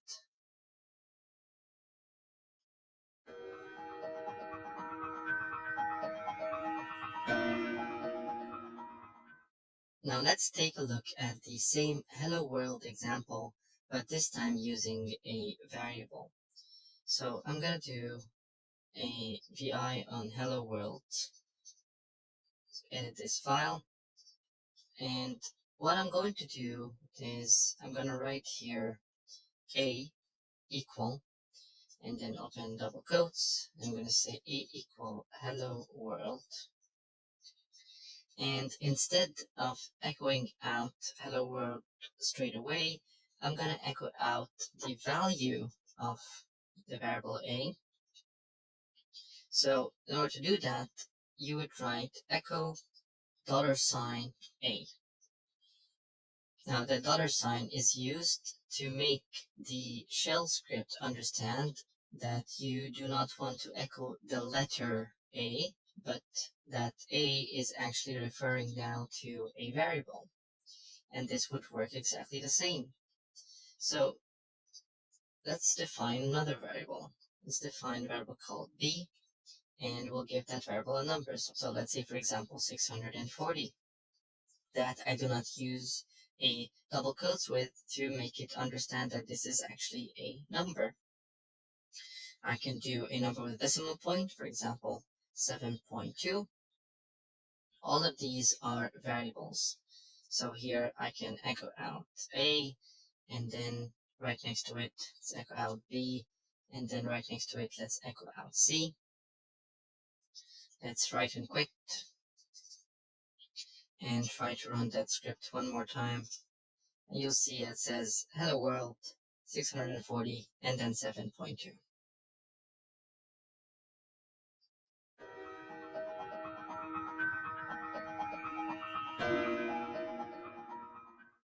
In this lesson, we're going to take a look on how we can deal with numbers inside a bash script. So I'm going to open up a new file and call it numbers.sh for this example. I'm going to put in my hash !bin/bash, and I'm going to put in two variables, a equal 4 and b give it a value of 3. And now let's say, for example, that I want to have a variable called sum with the values a plus b. Now, how would I define that? I would need to write it as such. You have to encapsulate your mathematical operation in a dollar sign with two open and closed parentheses. We do not put, as you noticed here, dollar signs before the variable inside the parentheses because it is already outside here. So there's no need to put a dollar sign before the variable a or b here, just as we did with the echo, because this one actually here is enough. Let's try out just another operation. So let's say, for example, I want to get the difference as well, and it's going to be exactly the same, two open and close parentheses, and then within them, I'm going to write a minus b, or whatever the mathematical operation I want to do.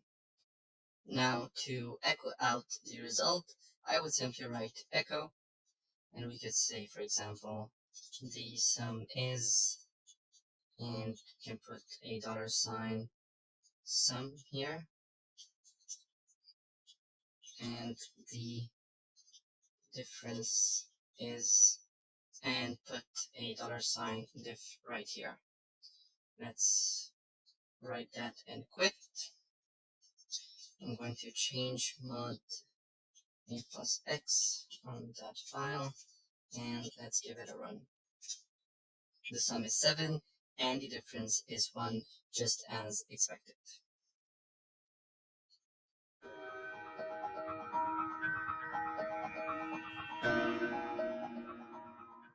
In the following lessons, we're going to explain conditionals, and mainly the if condition. The if condition is a way to check if a certain condition or if a certain criteria is true, and if that is the case, take an action accordingly. If not, you can take another action. So it's a way to maneuver the flow of your code in one direction or the other, depending on the condition that you're checking for.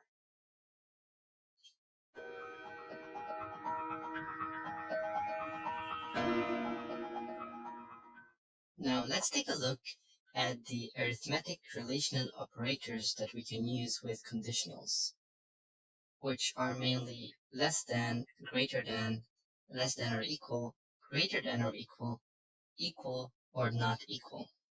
So this is how we write them in a bash script. It's going to be -lt, -gt, -le, etc. So let's head over to the terminal and take a look at an example. We'll call this if.sh. I'm going to put the bin bash, and now I'm going to write a equal 4, b equal 3.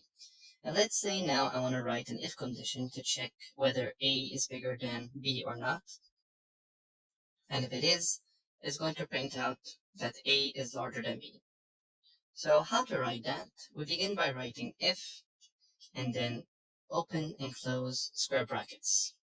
Now within these square brackets, we're going to write the following. We're going to write variable a, so $sign a, dash greater than $sign b. Now, it is very important to note these spaces right here, because these spaces are essential to make the command work. If you do not put in these white spaces, the command will give out a syntax error. So do be careful. After that part, we put in a semicolon and write then. And now I'm going to write what is the action if this condition is true.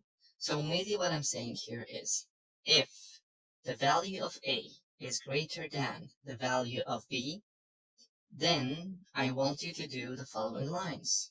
So I'm going to write echo A is larger than B. Okay? I can write another line here and it will also be executed. Right, for example, this is another line that will also be printed out. Every single line after the then will be executed if this condition is met up until we find the closing of the if condition, which is done by writing if backwards, so fi. And just as a method to organize your code a little bit and make it more readable, I usually put any lines between the if condition by a tab. This way, it makes it a little bit easier for you to read it and to recognize right away which lines are within the if condition. So let's exit out right now and save that and try out to run and execute that script and see the result. As you can see, it printed out A is larger than B. This is another line that will be also printed out as expected. If I go ahead and change A from 4 to 2, for example, so it is now smaller than B, and rerun this script, you're gonna see that we do not have any output. Why is that? Because the condition was not met. So I can actually do something here before ending the if condition. I could say here else. So if that condition is not met, what to do? I'm gonna write echo. For example, the condition was not met. A is not larger than B. If this condition is met, then these two lines will get executed. Else, this line is going to get executed. Let's write and quit and see the result of that one. And you see it says the condition was not met. A is not larger than B.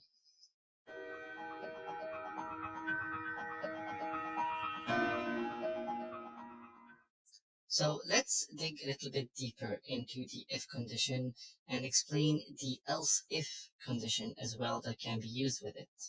So I'll VI into the same file we were using. And as an example here, we will say that we want to write the following. I'm going to delete this else condition, and I'm going to say that if A is greater than B, then I want to echo out A is greater than B. Alright? Else if. How to write else if?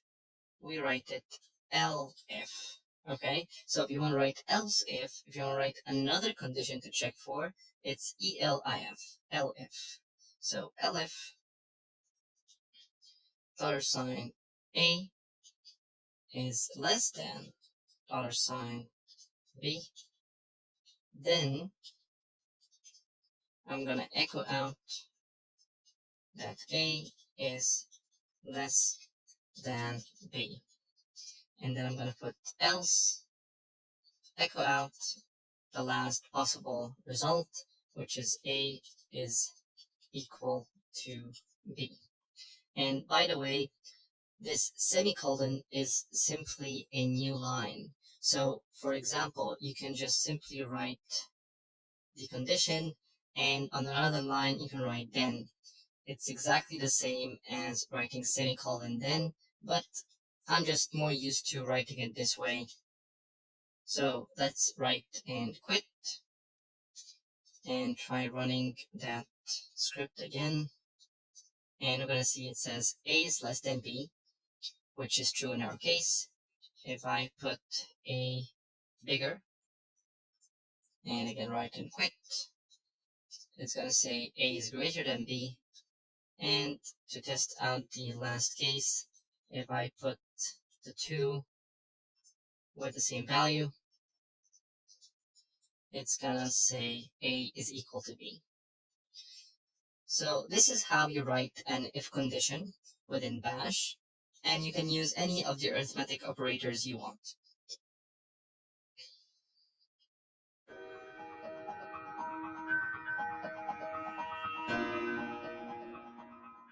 Now let's take a quick look on the AND and OR operators that you can use with the if condition. So I'm gonna open up a new script and we'll call it if underscore and underscore or dot sh. Insert mode, put in the shebang line, bin bash. Now I'm going to echo out, please enter a name. You can use clear here as well. And I'm going to read that into variable A. I'm gonna echo, please enter another name. And I'm gonna read that into variable B. And now I'm going to check the following. I'm gonna say if $A is equal to John, and so using the AND operator by putting in two AND symbols to check for another condition as well. So let's say $B is also equal to John. Then I'm going to echo out both names are John. Alright. Else if I'm gonna say $A is equal to Mark,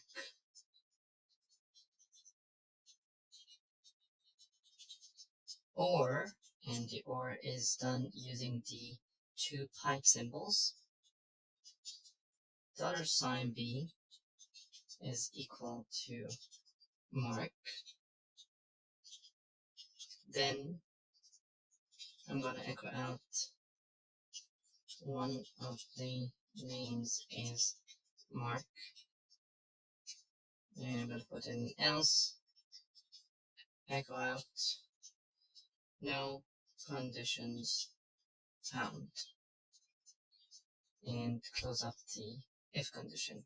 So what I have done here is this if condition is going to check if John is the value in the variable A, and John is as well the value in variable B, it's going to execute this line. So with the AND operator, if both ends are true, then the line is going to be executed. With the OR operator, if one of the lines is true, it's going to be executed. So if B is equal to Mark or A is equal to Mark, this line will get executed. Else, we're going to write no conditions found. So let's write and quit and test this out. So I'm going to change mod u plus x for that script, and I will give it a run. Please enter a name. Let's say I say John, and put in another John. Both names are John. Let's try it out another time. And I say John, and let's say Ibrahim. No conditions found. Let's try out Mark, and Mark. It's gonna say one of the names is Mark. even if they're both are true, because still the condition is true. And last but not least, if I say Mark, for example, and John, again, it's going to say one of the names is Mark because that or condition, one of the signs is actually true.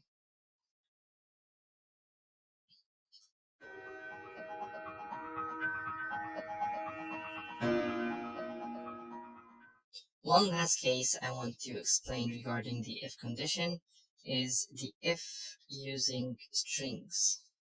So let's open up a new file and I'll put in the /bin/bash, and I'm going to say that A is equal to Ibrahim and B, for example, is equal to John. And I want to check if the two names, if the two variables have the same value. So I'm going to write if, open and close square brackets as the last time. Here, I need to put the variables in between double quotes. So that is the first change. I'm going to use double quotes, just like so. And the operator here is going to be the equal sign and not the -eq. And the rest is the same. Then echo the two names are the same, for example, and close out the if condition. So let's write and quit and give that a run. And you'll see that it doesn't print out anything because they do not match. But if I change one of these to John, for example, write and quit, if I run it one more time, it's going to say that the two names are the same. So if we're talking about strings, then we're going to use the normal signs and not the -gt, -lt, etc. But we're going to use normal signs. So we're going to use the equal. We could use the not equal as well. So I can say here, for example, not equal. So in this case, if they're not equal, they're going to say the two names are not the same.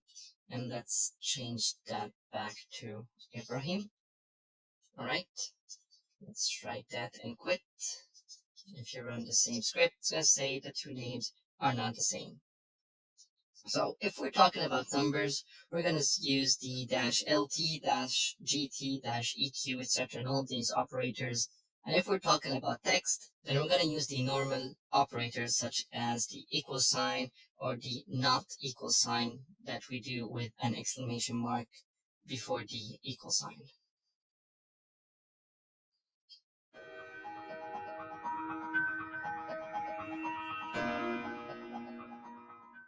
Now let's take a look on how to get a user's input and play around with that as well within a bash script. So I'm going to create a new file and call it user_input.sh. And I'm going to go ahead and put in my shebang line bin bash. So first thing I'm going to add here is to clear the terminal screen. So I'm going to use the command clear. And you can see here that any command you place within your script will be ran normally on the command line interface. So you can use ls, you can use a copy command, you can use a move command. Here we're going to use the clear command to clear the content on the screen just to make it look a little bit neater. So I'm going to echo out, please enter a number. And now, in order to read from the user, I'm going to use the command read, and then you specify the name of the variable. So I'm going to read into A1, and then I'm going to echo out, please enter another number, and I'm going to read that into A2. So I'm going to write up an if condition. So if $A1 is greater than $A2, then I'm going to echo out the first number is bigger,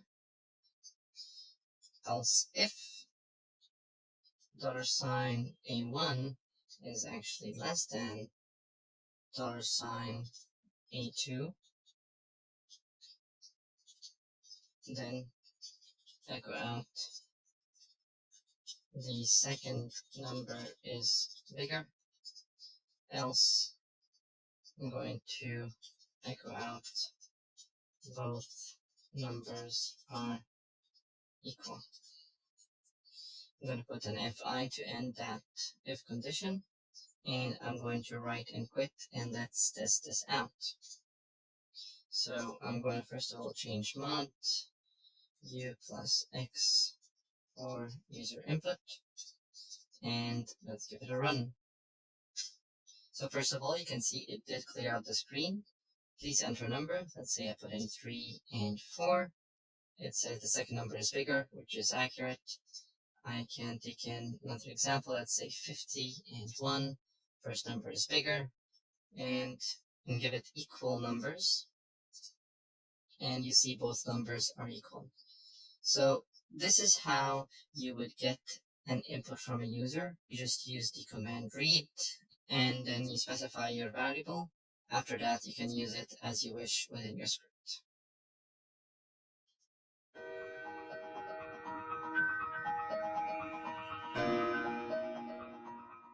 In the next couple of lessons, we will cover loops. We will be covering two main types of loops, the while loop and the for loop, and both of them are useful to perform a certain action or a certain line of code, or even multiple lines of code, for more than one time, or to perform the same action on multiple items.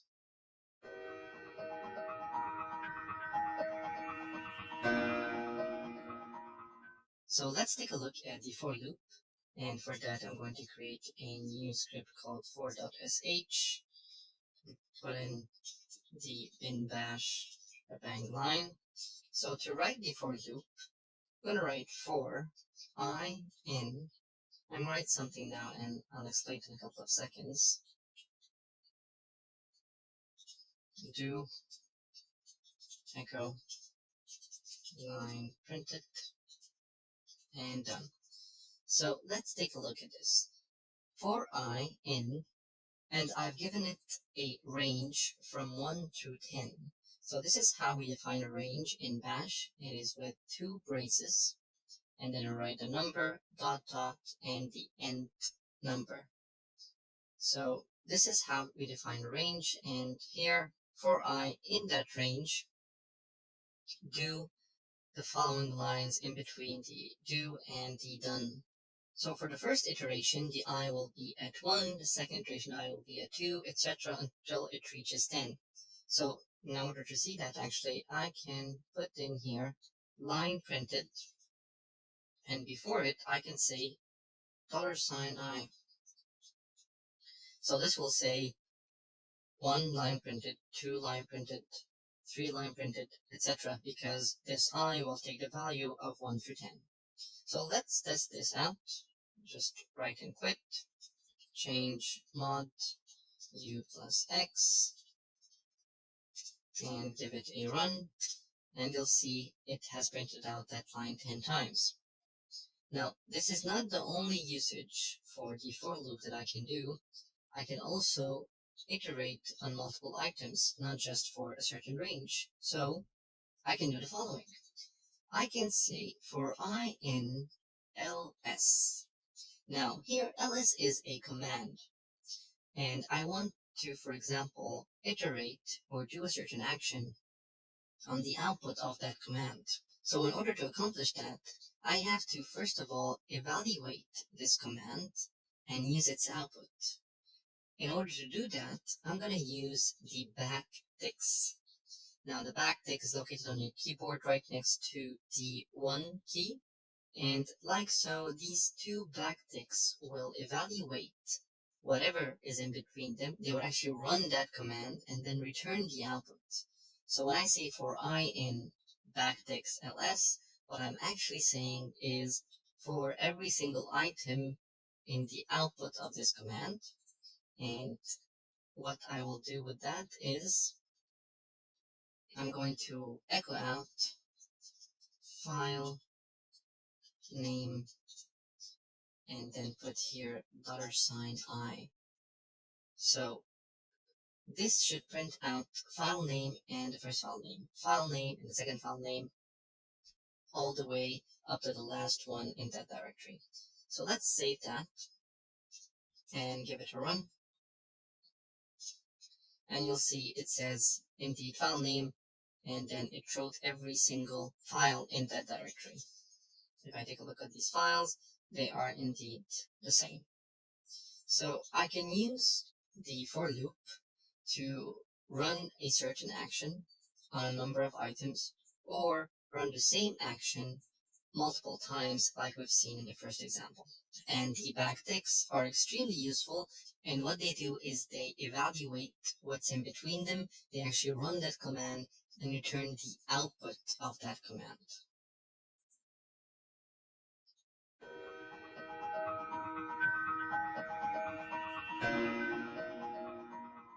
Let's take a look at the while loop. So I'm going to vi a new file, while.sh, get everything prepared, then bash. The while loop keeps running until a certain condition is not met. So the for loop, if you remember, for I in, for example, we give it a range, and it's going to iterate in that range, executing the commands within the for loop. However, the while loop works with a condition. So for example, I could say n equal 1 as my initial state and say the following: while, open and close square brackets, $n, so the variable n is less than or equal 10, I want to do the following: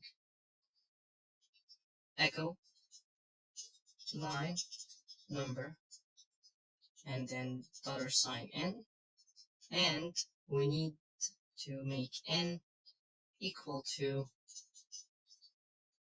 mathematical operation here, n plus 1,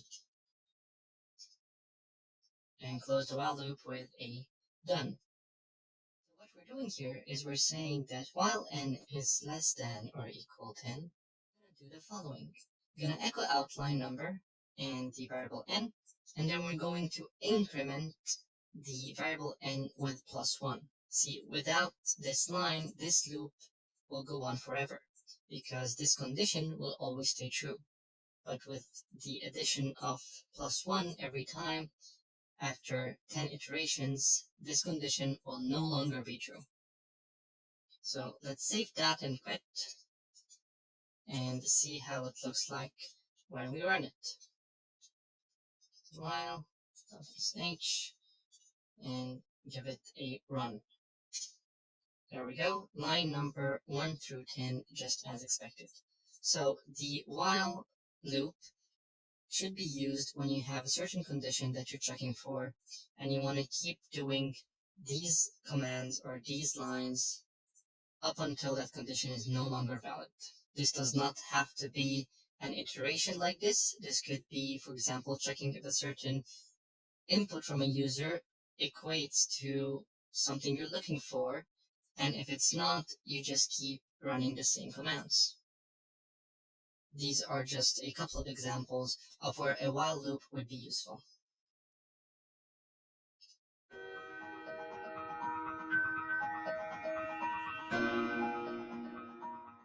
So in this lesson, we're going to cover how to pass an argument to a script.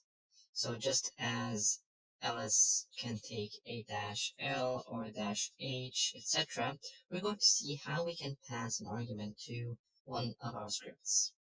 So I'm going to vi into pass.sh, and I'm gonna put in the shebang line, then bash, and in order to check on a passed argument, we're going to use the variable $1. So $1, $2, or mainly $any number is going to be the argument passed along with running the script. So this would be the first argument, this would be the second argument, etc. So I can do an if condition, let's say if, and I'm going to put $1 is equal to dash y, for example. Then I'm going to echo out yes, else if $1 is equal to dash n, then I'm going to echo out the word no. Close out the if condition, save and exit. I'm going to change mod u plus x for that script, and we'll give it a run. Now, if I give it a run without any arguments, it's not going to give out anything.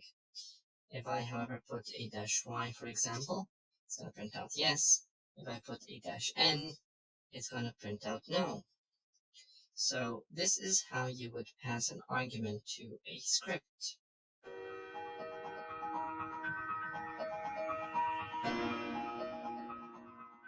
In the following lesson, we're going to cover functions. Functions are a neat way to organize your code, and they are also useful for code reuse. With functions, you can define a certain function by a couple of lines of codes, and then just call on the name of the function you defined every time you need to run those specific lines of codes. So let's head over to the next lesson and see how to define a function and how to use one.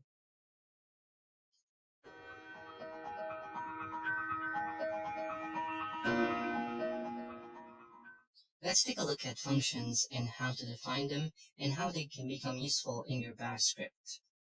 So for this, I'm going to open up a new file. Let's call it function1 because we're going to take two examples. Put in my shebang line. And to define a function, you would write function and then the name of the function. In our scenario, I'll name it get_info. And then you open and close braces. And between those braces, you are going to write your function. So this will be the function name. And whenever I write get_info within my script, these lines will get executed. So this is why it's very useful in terms of organizing your code and reusing your code. This function could be 20, 30 lines long, and you do not need to write it every time you want to do that function. You could just simply define it one time and then use it as much as you want. So in our case, we're going to get some personal information with this get_info. So I'm going to write echo. Please enter your name. And I'm going to read that into name. And then I'm going to say echo. Please enter your age.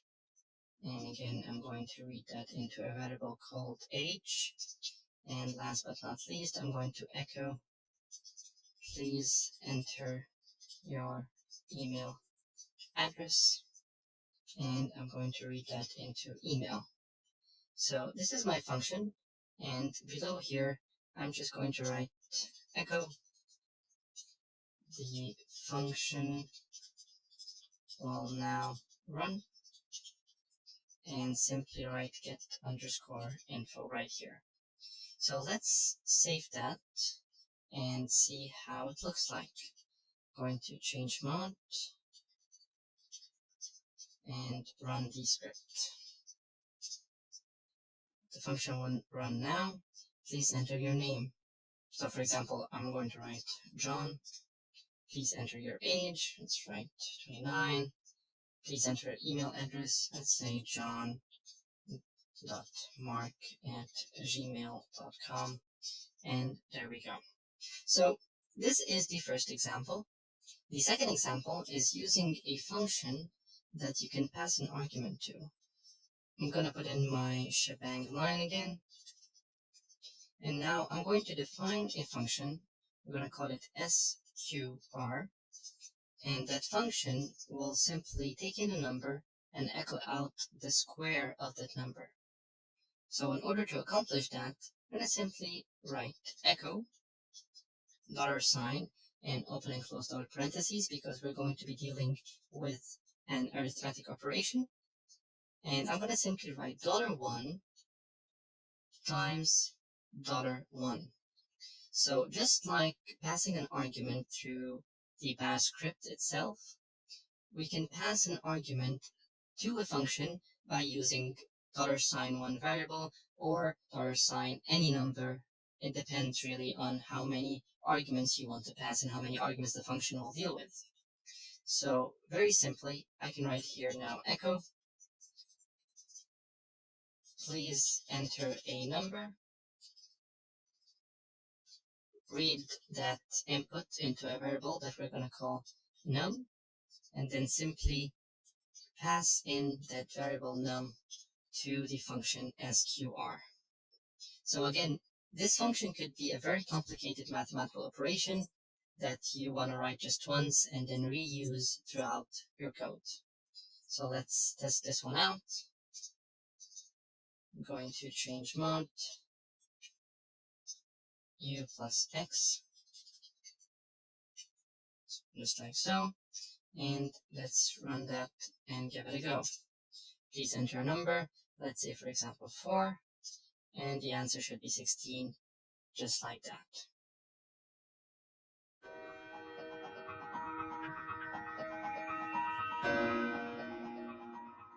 In this lesson, we're going to take a look on how to create some simple menus in your bash script. So for that, I'm going to create a new file called options.sh.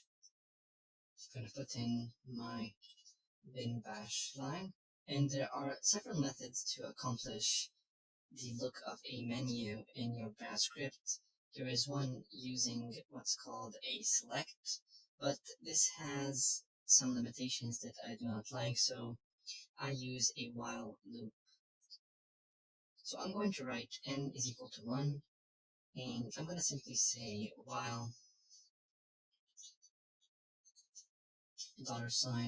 $n is equal to 1,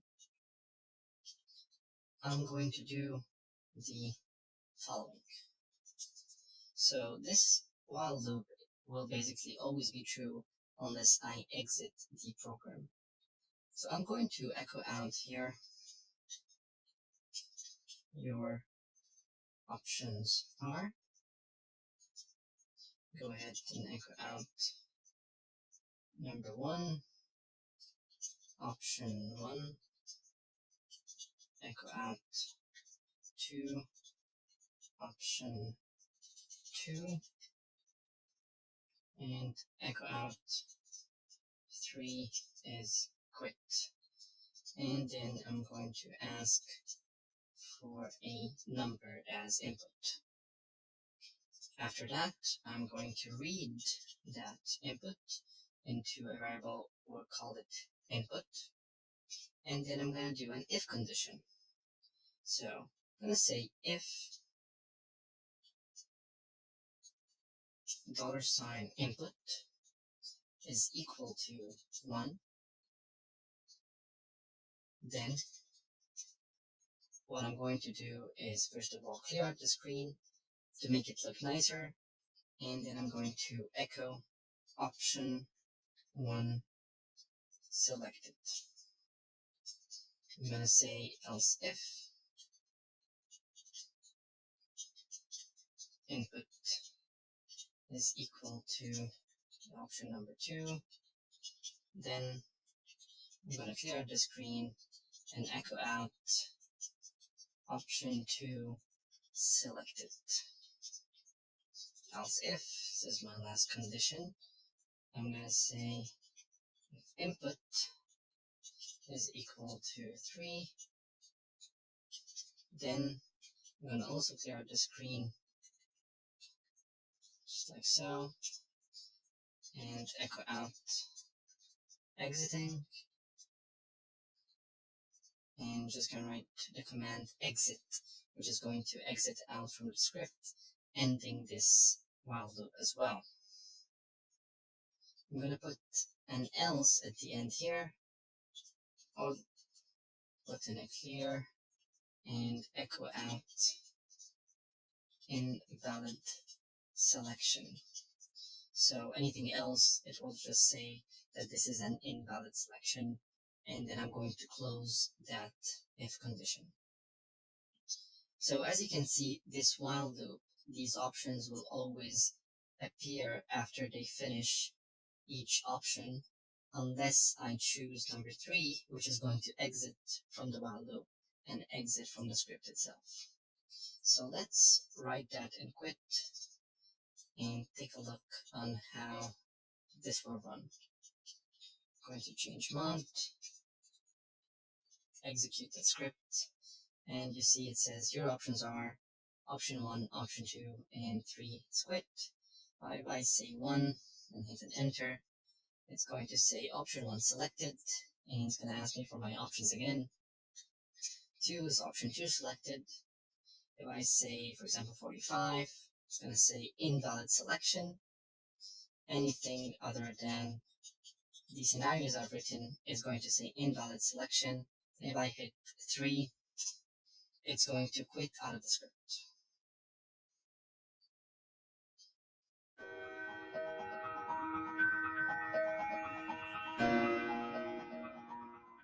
In this lesson, I'm going to show you a little script. The script is called info.sh, and I've taken the liberty of already writing the script ahead of time, since it does not include any new commands or concepts, but rather it's a compilation of a lot of the things we have learned so far in the bash scripting portion. So as you can see, I'm starting off by defining a function to get the IP address.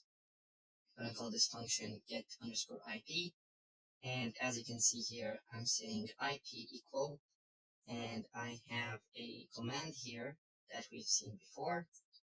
This gets me the IP only, and these two backticks are useful to evaluate the command and then return its value. So I'm storing that value in the variable IP. The function will then echo the content of that variable.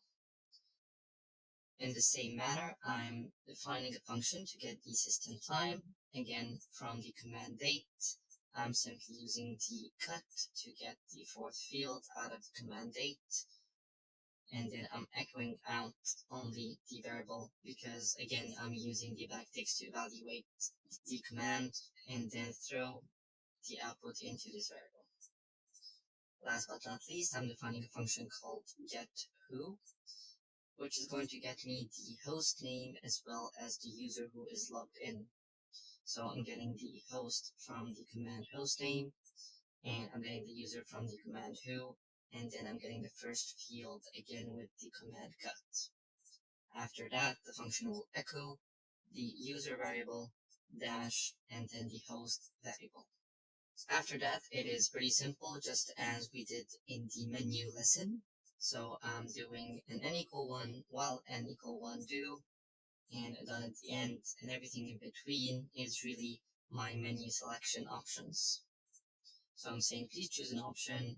First one is IP address, then system time, username, hostname, quit.